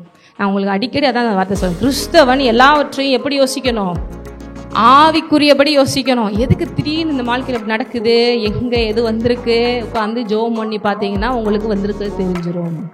அதுக்கு தான் ஆவியானவர் கொடுக்கப்பட்டு இருக்கிறார் இல்லையா? அது மாதிரி ஒரு மனுஷங்களோட பேசுறீங்க, இவங்க ஏன் இப்படி இருக்காங்கன்னா ஆவிகளை பகுத்தறியக்கூடிய வரம் கொடுத்துருக்காங்களா இல்லையா? இதெல்லாம் நீங்கள் யூஸ் பண்ணீங்கன்னா சூப்பராக அவங்க லைஃப் இருக்கும். நான் சொல்கிறேன் 100%. நான் நிறைய சொல்லிக் கொடுப்பேன் தெரிஞ்சவங்களுக்குலாம். சமாதானமாக வாழலாம். இன்னைக்கு என்னன்னு தெரியல, வேலைக்கு போனது காலை ஓனர் படாத பாடு படுத்துறாரே, நல்லா தானே ஜோம் பண்ணிட்டு போனேன், ஒழுங்காக தானே வேலை செய்கிறேன், ஆனால் ஏனே தெரியலையே. அங்கே இயேசு நாமத்திலே நீ ஜோம் பண்ணி பாருங்க, டே எல்லாம் சமாதானமாக இருப்பதை நீங்கள் பார்ப்பீங்க. ஆனால் நீங்கள் ஒழுங்காக வேலை செய்யணும், அது வேறு விஷயம், சரிங்களா? அது செய்யாமன்னா எல்லாரும் கத்தத்தான் செய்வாங்க. இந்த மாதிரி எல்லா விஷயத்துலையுமே எதுக்கு இது தேவையில்லாத பிரச்சனை அப்படின்னா அது வரத்தான் செய்யும். ஏன்னா பிசாசு அது ஆவியாக இருக்கிறான், எல்லாருக்குள்ளே இருந்து செயல்படத்தான் செய்வான். இயேசு நாமத்தில் நீங்கள் ஜெபம் பண்ணி பாருங்கள், அது எல்லாம் அப்படி கப்சிப்பு அடங்குங்கிறத பார்க்கலாம். அப்போ இங்கே உட்காந்து மந்திரம் படிக்கிற நேரம் எல்லாத்தையும் கொண்டு வந்தாச்சு. முடியை கொண்டு வந்தாச்சு, ட்ரெஸ்ஸில் பாட்டை கொண்டு வந்தாச்சு, அதுக்கடுத்து மண்ணை கொண்டு வந்தாச்சு. இப்போ பாரு 12 மணிக்கு அப்படியே கரெக்டாக 1 நிமிஷம் தான் இருக்குது, இன்னும் 50 செகண்ட் தான் இருக்குது, இன்னும் 30 செகண்ட் தான் இருக்குது, இன்னும் 20 செகண்ட் தான் இருக்குது. இப்போ எலிசபெத் பலிக்க போகுது. அப்போ என்ன பண்ணுவாங்களான்னா அங்கே ஒரு பொம்மை மாதிரி செஞ்சு வச்சுருவாங்களாம். இதுதான் எலிசபெத்துன்னு சொல்லி அந்த பொம்மை மேலேயே அந்த மந்திரத்தை சொல்லிக்கிட்டே இருப்பாங்களாம். இப்போ அதுதான் சொல்கிறது பாருங்கள், ஜீவனை மரணத்தையும் நாவில் வைத்திருக்கிறேன். ஜீவனை என்ன பண்ண, வாயை திறந்து பேசு, நீ என்ன பேசினாலும் நடக்கும் வேதம் சொல்லுதா இல்லையா? அவங்கெல்லாம் என்ன பண்றாங்க, மந்திரம் சொல்றதுன்னா என்ன, நெகட்டிவாவே சொல்றது. புரியுது, விலங்காம போட்டு. அதனாலதான் பாத்தீங்கன்னா அது நமக்கு பலிக்காது. ஏன்னா நம்மளை ஆசீர்வதிக்கிற தேவன் ஒருவர் இருக்கிறார், ஆசீர்வதிக்கப்பட்டு இருக்கிறோம். இஸ்ரவேலை ஆசீர்வதிப்பதே கர்த்தருக்கு பிரியம். பாலாகுன்னு ஒரு தீர்க்கதரிசியை வச்சுலாம் சபிக்க பார்த்தாங்க, நடக்கலை இல்லையா? அப்போ கரெக்டாக பலிக்க போகிற நேரம் பாருங்க, 1 நிமிஷம் தான் இருக்கு. எலிசபெத் என்ன ஆக போறா பாருங்க, திரும்பி பார்க்குறீங்க. எல்லோருக்கும் இந்த கேட்டுட்டு இருக்கிற நேரத்தில் அவ விழுந்த 1 நிமிஷம் எப்படிலாம் இருக்கு. உங்களை வச்சு எங்க பேய் விரட்டுறது பாருங்க. 1 நிமிஷம் தான் இருக்கு. எலிசபெத்துக்கு என்ன பலிக்க போகுது, பலிக்க போற நேரத்துல பாருங்க, அந்த இருட்டான அறையில ஒரு 1000 டியூப் லைட்டை ஒரே நிமிஷம் போட்டா, 1000ங்கிறது லட்சம் கூட வச்சுக்கோங்க, போட்டா எவ்வளவு வெளிச்சமோ அந்த அளவுக்கு ஒரு பிரைட்னஸ் அந்த ரூம்குள்ள வந்திருக்கு. இவர் பார்க்குற, என்னது இவ்வளோ இருட்டான ரூம்ல இவ்வளோ ஒரு வெளிச்சமா, யாரா போட்டா அப்படின்னு பார்க்குற. கண்ணு கூசுது. எப்படி சவுலுக்கு கண்ணு கூசுச்சு இல்லையா ஆண்டவரை பார்க்கும்போது, கண்ணு கூசுது, பார்க்க முடியல. நல்லா பார்த்தா அதுக்குள்ள ஒரு சிலுவை அப்படியே தெரியுது. இது ஏதோ கிறிஸ்தவர்களுடைய சின்ன மாதிரில இருக்கு, இது ஏதோ மாதிரி இருக்குது, ஏசுன்னு ஏதோ சொல்லுவாங்களே. இன்னும் நல்லா பார்த்தா அப்படியே ஆண்டவரோட அப்படியே தெரிகிறாரு. நிப்பாட்டு அப்படின்னு அப்படியே ஸ்டன் ஆனவர் அந்த மந்திரவாதி. அப்படி எல்லாம் அப்படியே கடைசி 1 நிமிஷம் தேவன் என்ன பண்ணுறாரு, அப்படியே ஸ்டாப் பண்ணுறாரு. எதுக்கு நீங்கள் வந்திருக்கீங்க, நீங்களாம் கிறிஸ்துவத்துக்கு கொண்ட கடவுள், இங்கேயே வந்தீங்க, என் பிள்ளைக்கு எதிராக என்ன பண்ண பார்க்குறேன், நான் இருக்கிறவன் பட்சத்திலே. அதுக்கடுத்து அப்படியே வெளிப்படுத்தி பேசும்போது அப்படியே அன்னைக்கு போட்டவர் தான் எல்லாத்தையும் இன்னைக்கு ஊரெல்லாம் பாஸ்டாகி பேசிட்டு இருக்க. இப்போ ரொம்ப வயசாகிடுச்சு எனக்கு தெரிஞ்சு. நாங்கள் சின்ன வயசில் இருக்கும் போதே அங்கெல்லாம் வந்து எங்கள் சபையிலலாம் வந்து டெஸ்டிமோனி சொல்லியிருக்காரு. நாங்கள் அந்த மீட்டிங்ஸ்க்கெலாம் போயிருக்கோம். எனக்கு தெரிஞ்சு இப்போ ஒரு 70 வயசுக்கு மேலெலாம் இருக்கும். இப்போ ஆக்டிவாக இருக்காரா இல்லையான்னு தெரியல. ஆனால் அவருடைய வீடியோஸ் கண்டிப்பாக எப்படியாவது யூடியூப்ஸில் இருக்க சான்சஸ் இருக்குது, போட்டு பாருங்க. எலிசபெத் நிம்மதியாக பெட்டில் தூங்கிட்டு இருக்காங்க, நமக்காக தேவன் வேலை செய்து கொண்டு இருக்கிறார். எத்தனை பேர் அப்படி இருக்கீங்க? இந்த மாதிரி ஒரு வாழ்வு தான் தேவன் நமக்கு கொடுத்துருக்கிற ஒரு வாழ்வு. அன்றைக்கு அந்த ஆளும் மாறினாரு. அதுக்கடுத்து அந்த மந்திரவாத கும்பல்ல இருந்து அவர் ஆண்டவருக்குள்ள வர்றது சாதாரண விஷயம் இல்லையா? அவங்க வீட்டிலே அவரை கொல்ல பார்த்தாங்க. ஏன்டே நீ இப்படி கிறிஸ்தவத்தில் போனேன்னா எங்களுக்கெல்லாம் பெரிய அசிங்கம், அவமானம், நம்ம எவ்வளோ பெரிய மந்திரவாத குடும்பம். இல்லை, நான் இயேசு மட்டும்தான் கும்பிடுவேன். அதுக்கு எவ்வளவோ அவர் பாடுகளை பட்ட, அடித்தாங்க, தொலைச்சாங்க, விஷமே வைக்க பார்த்தாங்க. எல்லாத்தையும் தாண்டி இன்னைக்கு பெரிய ஊழியக்காரர் இருந்து வாழ்ந்து கொண்டு இருக்கிறார். ஏன் சொல்கிறேன்னா, அப்படிப்பட்ட ஒரு வாழ்க்கை தான் இந்த கிறிஸ்தவ வாழ்க்கை. அவர் சொல்கிறார், ஏன்ட்ட வரவனுக்கு பசி இருக்காது, ஏன்ட்ட வரவனுக்கு தாகம் இருக்காது. அதுக்கடுத்து என்ன சொல்கிறாரு பாருங்க. அப்பொழுது ஏன் சொல்ல வரேன்னா, யாருமே எதுவுமே ஃப்ரீயாக செய்கிறதில்ல. ஆனால் இயேசு பாருங்க தன்னையே நமக்காக தர்றாரு. யாரோ சர்ச்சுக்கு வர்றவங்கள்ட்ட உங்களுக்கு இதெல்லாம் கொண்டு வாங்க காணிக்க, அப்போ தான் உங்களுக்கு இந்த ஆசீர்வாதம் நடக்கும்னு சொல்கிறோமா? சொல்லலை. அதனால தான் பாருங்க நிறைய பேருக்கு இலக்காரமாகவும் இருக்குது. ஏன்னா தன்னையே இலவசமாக கொடுத்தாரு. ஏனண்டா எவ்வளோ விலை கொடுத்தாலும் அதை வாங்க முடியாதுங்கிறதுக்காக. இங்கே போட்டிருக்கு பாருங்க. அதுக்கடுத்து 54, என் மாம்சத்தை புசித்து என் இரத்தத்தை பானம் பண்ணுகிறவனுக்கு நித்திய ஜீவன், நான் அவனை கடைசி நாளில். எத்தனை பேருக்கு கடைசி நாள் ஆண்டவர் வரும்போது நான் மறிச்சு கல்லறையில் கிடந்தாலும் என்னை எழுப்புவார்னு விசுவாசிக்கிறீங்க? அதுதான் நமக்கு கொடுத்துருக்கிற பாக்கியம். அதனாலதான் கிறிஸ்தவர்களுடைய கல்லறை ஆராதனை எத்தனை பேர் பார்த்துருக்கீங்கன்னு தெரியல. அங்க ஜோமனமா என்ன சொல்லுவோம், இவனை தேவன் சீக்கிரமா எழுப்ப போறாரு, நாங்க அந்த சரீரத்தை விதைக்கிறோம், தேவன் இவனை எப்படி நம்ம எந்த ட்ரெஸ்ல போட்டு புதைச்சோமோ அதே மாதிரி எழுப்பி நம்ம முன்னாடி நிக்க வைப்பார். அதுதான் கிறிஸ்தவர்களுடைய நம்பிக்கை. நம்ம டெத்து கூட பாருங்க நமக்கு எண்டிங் கிடையாது. அதனால பவுல் சொல்றாரு, கிறிஸ்து எனக்கு ஜீவன், சாவு எனக்கு ஆதாயம். இங்க இருந்தா கூட கஷ்டம்டா, அங்க போனா இன்னும் சந்தோஷமா தான் இருக்க போறேன் பரலோகத்துல. ஆனால் நான் இங்கே இருக்க தான் விரும்புகிறேன், ஏன்னா இங்கே இருந்தால் தான் நான் ஆண்டவருக்கு தான் செய்ய முடியும். அந்த வசனங்களெல்லாம் படித்து பாருங்கள். பவுல் சொல்கிறார், எனக்கு அங்கே போனால் ரொம்ப சந்தோஷம், 5 ஸ்டார் ரோட்டில் தங்குறமா, நான் வார்டில் தங்கிட்டு இருப்பேன், எனக்கு எல்லாம் ஆண்டவர் பார்க்கறதுக்கு வருவார். ஆனால் இங்கே இருந்தால் தான் அவருக்காக நான் எதாவது செய்ய முடியும் அப்படின்னு, அதுக்காக நான் இருக்க விரும்புகிறேன் அப்படிங்கிறார். மற்றபடி கிறிஸ்தவருக்கு சாவை கண்டி பயமே. அது சாவுங்கிறது நமக்கு இந்த உலகத்தில் அவங்க சொல்கிற மாதிரி அவ்வளோதான் ஜீரோ அப்படிங்கிறது இல்லை. என்னன்னா அவங்களுக்கு சாவுங்கிறது பெரிய அடுத்த ஒரு பெரிய டிபார்ட்மெண்ட்டுக்குள்ளே போகிறாங்க. எங்கே? ஹெல்லுக்குள்ளே போகிறாங்க. அங்கே இங்கெல்லாம் பாவம் கடன் பிரச்சனையா இருக்கே, அது பிரச்சனையா இருக்கே, முடிச்சுக்கிட்டா நல்லதுன்றாங்க. அங்கே அதுக்கு மேலே பிரச்சனைக்குள்ளே போய் மாட்டுறாங்க. ஏன்? அங்கே அழுகையும் பற்கடிப்பும் இருக்கும் என்று வேதம் சொல்லுகிறது. எப்பயுமே இந்த பாதாளத்திலேருந்து தேவன் நம்மளை பரலோகத்துக்கு மீட்டு இருக்காருன்னு நினச்சி நன்றி செலுத்த கற்றுக்குவோம். அதுதான் நமக்கு ரிசல்ட்னா. இங்கே நீங்கள் 5 ஸ்டார் ஹோட்டலில் கூட படுத்துருக்கலாம், ஆனால் அடுத்து போய் நித்தியமாக இருக்க போகிற இடம் என்ன? தேவனை அறியாதவங்க. அது நித்தியம், எந்த நாளும் சரி, கடைசி வரைக்கும் அழுகை பற்கடிப்பு தான். ஆனால் இங்கே நித்தியமானவ எங்கே இருக்க போகிறோம்? தேவனோட நித்திய ஜீவனை யாருக்கு அளிக்கிறேன்? என்னை புசித்து என்னோட ரத்தத்தை பானம். அப்படின்னா ஒரு மனுஷனுடைய மாம்சம் அவனோட ரத்தம் தான் அவனையே காட்டுது, அவனுக்குள்ளே இருக்கிற ஜீவனாகவே இருக்குது. தேவன் சொல்கிறாரு, அப்படி நீ விசுவாசித்து சிலுவையில் மரிச்ச என்னை நீ எடுத்துக்கொள்ளும் பொழுது என்னுடைய ஜீவனே உனக்குள்ள அப்படியே டிரான்ஸ்ஃபர் ஆகுது. நம்ம பந்தி அனுசரிக்கும் போது இதெல்லாம் நமக்குள்ள ஆல்ரெடி ஆண்டவர் கொடுத்துருக்காருங்கிறத மறந்துடக்கூடாதுங்கிறதுக்காக தான் நினைவு கூறும்படி இதை செய்யுங்கள்னு சொல்கிறார். இப்போ என்னைக்கு நீங்கள் ரட்சிக்கப்பட்டீங்க, உங்கள் வாழ்க்கையில் தேவன் என்னைக்கு வந்துட்டு வர அவர் லைஃப் வந்துருச்சு, ஆனால் ஒவ்வொரு நிமிஷம் இதனை விசுவாசித்து மறந்துடக்கூடாதுங்கிறதுக்காக தான் இந்த பந்தி.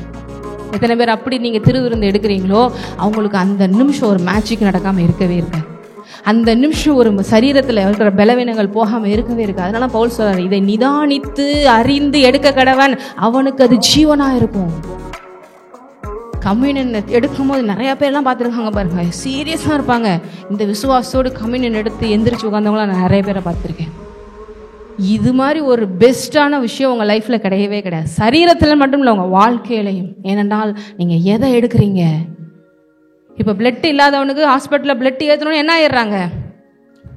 அதே போல் தேவனுடைய அப்பத்தையும் அவருடைய சரீரத்தையும் அவருடைய ரத்தத்தையுமே எடுக்கிறீங்கன்னா அவருடைய ஜீவனுக்குள்ள அப்படி பாயுதுங்க. கொஞ்ச நேரம் கரண்ட் ஷாக் கிடைச்சாலே கிட்டு கிட்டு கிட்டு நடி தூக்கி போட்டுருது. அவருடைய ஜீவனுக்குள்ள பாய்ஞ்சா அப்படி ஒரு ரிசல்ட் வரும். நீங்கள் அப்படி விசுவாசிக்கணும். நடக்காத விஷயங்கள் நடக்கும். இப்போ இங்கே போட்டிருக்கு பாருங்க, என் மாம்சம் மெய்யான போஜனமாக இருக்கிறது, என் ரத்தம் மெய்யான, என் மாம்சத்தை புசித்து என் ரத்தத்தை பானம் பண்ணுகிறவன் என்னிலே நானும் அவனிலே. ஃபர்ஸ்ட் என்ன பார்த்தோம்? அப்பா ரசத்தை தேவனுடைய பந்தி எப்படி அனுசரிக்கிறவங்களுக்கு நித்திய ஜீவன். அடுத்து கடைசி நாளில் அவரை எழுப்புவார். மூன்றாவது, நீங்கள் அவரில் நிலைச்சிருக்கிறீங்க, அவர் உங்களில். யோவான்ல சொல்றாரு, நீங்க என்னிலும் நான் உங்களிலும் நிலைத்திருந்தால் நீங்க விரும்பி கேட்டுக்கொள்வதோ அது உங்களுக்கு அப்படி செய்யப்படும். இப்போ எல்லாமே எஸ் தான். அடுத்து, நீங்க என்னோட நிலைத்திருந்தா மிகுந்த கனிகளை கொடுப்பீங்க, எப்பயும் நிரம்பி கனி கொடுக்குற வாழ்க்கை. இதெல்லாம் புரிஞ்சுக்கிட்டீங்கன்னா பாருங்க எப்படிப்பட்ட ஒரு விஷயத்துல நீங்க கனெக்ட் ஆயிருக்கீங்கன்னு உங்களுக்கு தெரியும். அடுத்து, ஜீவனுள்ள பிதா என்னை அனுப்பினது போலவும் நான் பிதாவில் நிலைத்திருக்கிறது போலவும் என்னை புசிக்கிறவனும் என்னாலே. நமக்கு பிளப்பு எங்க? அவராலே பிளப்போமா?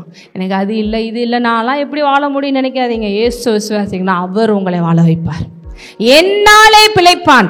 அடுத்து என்ன போட்டிருக்கு பாருங்க, வானத்திலிருந்து இறங்கின அப்பம் இதுவே, இது உங்கள் பிதாக்கள் புசித்த மன்னாவை போலல்ல, அவர்கள் மரித்தார்களே, இந்த அப்பத்தை புசிக்கிறவனோ என்றென்றைக்கும் என்றென்றைக்கும். எவ்வளோ பிளெஸ்ஸிங்ஸ் பாருங்க. நீங்கள் கம்யூனியனை இப்படி ஒரு இதில் நீங்கள் அனுசரிச்சிங்கன்னா கிறிஸ்தவத்தில் உங்களுக்கு தேவன் வந்து என்ன செஞ்சிருக்காரு உலகத்தில், அவங்க என்ன இவங்க என்ன இதில் என்ன நடந்திருக்கு எல்லாம் ஒன்று தான், இல்லவே கிடையாது. முதல்ல நீங்கள் தேவன் உங்களை வந்து என்ன கொடுத்துருக்கிறாரு? ஃபஸ்ட்டு பார்த்தோம் நித்திய ஜீவன். செகண்ட், கடைசி நாளில் எழுப்பி அங்கே கொண்டு போகிறது. மூணாவது, அவர் உங்களிலும் நீங்கள் அவரிலும் நிலைத்திருக்கு. அப்படின்னா டிஃப்ரென்ஸே கிடையாது தேவனுக்கும் உங்களுக்கும். அது இப்படி நிலைத்திருக்கும் போது என்னென்ன ரிசல்ட்லாம் கிடைக்குதுன்னு சொன்னேன். மிகுந்த கனிகளை கொடுப்போம், என்ன வேண்டி கொண்டாலும் அது அவங்களுக்கு செய்யப்படும். அடுத்து, பிழைப்பீங்க. அது எப்படி? கடைசியில் என்ன போட்டிருக்கு? என்றென்றைக்கும் பிழைப்பான். 58 என்ன போட்டிருக்கு? அப்போ உங்களுக்கு மரணமே இல்லை. என்றென்றைக்கும் பிழைப்பு இருக்குன்னா அப்போ எது இல்லை? மரணம்ங்கிறது இந்த வேர்ல்டில் நான் சொல்கிற மாதிரி ஃபெயிலியர்ஸ், எல்லா ஃபெயிலியர்ஸ், எது எடுத்தாலும் விளங்காமல் போகிறது, ஒன்றும் இல்லாமல் போகிறது, இதனுடைய முடிவு தான் பாருங்கள் ஒருத்தன் மறிக்கிறான். ஆனால் நீங்கள் விசுவாசிச்சிங்கன்னா நீங்கள் எவ்வளோ நாள் வாழணுமோ வாழணும். அது உங்களோட கையில் ஆண்டவர் கொடுத்துட்டார். இல்லைங்க நான் 100 வயசு போச்சேரு, உன்னோட சாய்ஸ். ஆண்டவரே நான் 100 வயசு முடிச்சுட்டு வந்துடுறேன். யாருமே இந்த உலகத்தில் இருந்துக்கிட்டு தேவனோட பிள்ளைகளாக இருந்துக்கிட்டு இப்படி அவருடைய சரீரத்தையும் ரத்தத்தையும் நீங்கள் விசுவாசிச்சுட்டு இருக்கீங்க. நானும் இந்த உலகத்தில் உங்களை போல 60 வயசு வரைக்கும் இருப்பானா இல்லையான்னு தெரியலேன்னு நினச்சிங்கன்னா பெரிய ஒரு பொய்யை நம்பிக்கிட்டு இருக்கீங்கன்னு அர்த்தம். இப்போ நீங்கள்லாம் எவ்வளோ நாளும் வாழ்கிறதுக்கு தேவன் சிலுவையிலே மரணத்தை செய்திருக்கிறார். பக்கத்தில் அவங்க பார்த்து சொல்லுங்க, உங்களுக்கு எவ்வளோ நாள் வாழ விருப்பமோ வாழ்ந்துக்கோங்க, உங்கள் கையில் தான் இருக்குது. இத்தனை பேர் விசுவாசிக்கிறீங்க. நான் சொல்லலை, வேதம் சொல்லுது என்றென்றைக்கும் என்றென்றைக்கும். அவங்க உங்களுக்குன்னு ஒரு நோக்கம் இருக்குங்க. இப்போ நான் ஒரு நோக்கத்துக்காக அந்த உலகத்துக்கு வந்திருக்கேன். என் நோக்கத்தை நான் முடிச்சிட்டேன்னா, ஆண்டவரை எல்லாத்தையும் முடிச்சிட்டேன், நான் வரேன், ஓகேவா அப்படின்னு. இதுவுமே இல்லாமல் இந்த அல்பாயுஸில் போகிறது, இந்த ஆக்சிடெண்ட்டில் போகிறது, இந்த நோய் வந்து சாகிறது, இதுக்கெல்லாம் வந்து கிறிஸ்தவத்தில் அனுமதியே கிடையாது. தேவன் கொடுக்கவே இல்லை. அப்படி என்ன செஞ்சுக்கிறாங்கன்னா, ஆண்டவர் கொடுத்தார், ஆண்டவர் எடுத்தார். ஆண்டவர் கூப்பிட்டுட்டாருங்க. பரலோகத்தில் நீ வேணும்னு கூப்பிட்டாரு. அப்புறம் ஏன் அவர் பரலோகத்துக்கு கூப்பிட்டு போனோன்னா அவர் எதுக்குங்க உலகத்தில் வந்து மறிச்சு எல்லாம் செஞ்சுருக்கணும்? அந்த நிமிஷமே பரலோகத்துக்கு என்ன விசுவாசிக்கலாம் வாங்கன்னு கூட்டு போயிருக்கலாமே. நீங்கள் இந்த உலகத்தில் இருந்த எல்லாத்தையும் ஜெயிக்கணுங்கிறதுக்காக அவர் இந்த உலகத்தில் வந்து எல்லாத்தையும் ஜெயித்தார். இந்த உலகம் பிசாசுக்கு படைக்கப்பட்டதா நமக்காக படைக்கப்பட்டதா? நானே இப்படிதான் சின்ன வயசுல நிறைய நாள் நினைப்பேன், ஆண்டவரே, ஏன்னா கேட்ட போதனைகள் எப்படி பரலோகத்துக்கு போயிருந்தாண்டவர், இந்த உலகம் ஒன்றும் சரியில்லை, ஒருத்தனும் சரியில்லை, எனக்கு பிடிக்கல. இப்போ நினைக்கிறேன் ரொம்ப நாள் இருக்கணும், எல்லாத்தையும் முடிச்சுட்டு தேவனுக்கு முன்பாக, அப்பா நீங்க சொன்னபார் எல்லாம் முடிச்சிட்டேன்ப்பா, வா இதோ உனக்கான ஜீவகிரீடம் காத்து கொண்டிருக்கிறது. அப்படி போய் பெருமையா நிற்கும்படி தேவன் உங்களுக்கு செய்வார். ஏனோ தானோ நீங்கள் இந்த உலகத்தில் வாழ, நீங்கள் வாழ்கிற ஒவ்வொருத்தவங்களுக்கு ஒரு பர்பஸ் தேவன் வச்சுருக்காரு. இத்தனை பேர் நான் வாழ்கிற வாழ்க்கைக்கு ஒரு அர்த்தம் இருக்குன்னு சொல்கிறேன். ஒருவேளை எனக்கு அது இல்லை இது இல்லை, தேவன் இருக்காரா? உங்களுக்கு மிகப்பெரிய ஒரு பர்பஸ் இருக்குது. உங்கள் வாழ்க்கையை தேவன் செலக்ட் பண்ணி வந்திருக்காரா? இந்த உலகத்தை கலக்காமல் உங்களை விடவே மாட்டார். இத்தனை பேர் நான் அப்படி வாழ்ந்துட்டு தான் பரலோகத்தில் போய், இல்லை நாங்கள் போய் என்ன ஆகும், இவ்வளோ பெரிய தேவனா எனக்குள்ளே இருந்தார், இவரை வச்சுக்கிட்டு இப்படி வாழ்ந்துட்டு வந்துட்டோம், இன்னொரு சான்ஸ்லாம் கிடையாது. இன்னொரு சான்ஸு இந்த மறுபிறவி அதெல்லாம் கிடையாது. இந்த ஒரு பிறவியில் நீங்கள் என்னத்தை செய்ய போகிறீங்கிறதான். இவ்வளோ பெரிய தேவனை வச்சுக்கிட்டு நான் என்னத்தை பண்ணேன்?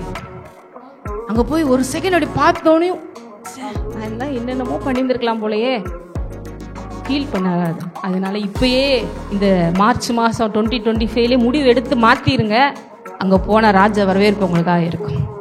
ஹல்லேலூயா.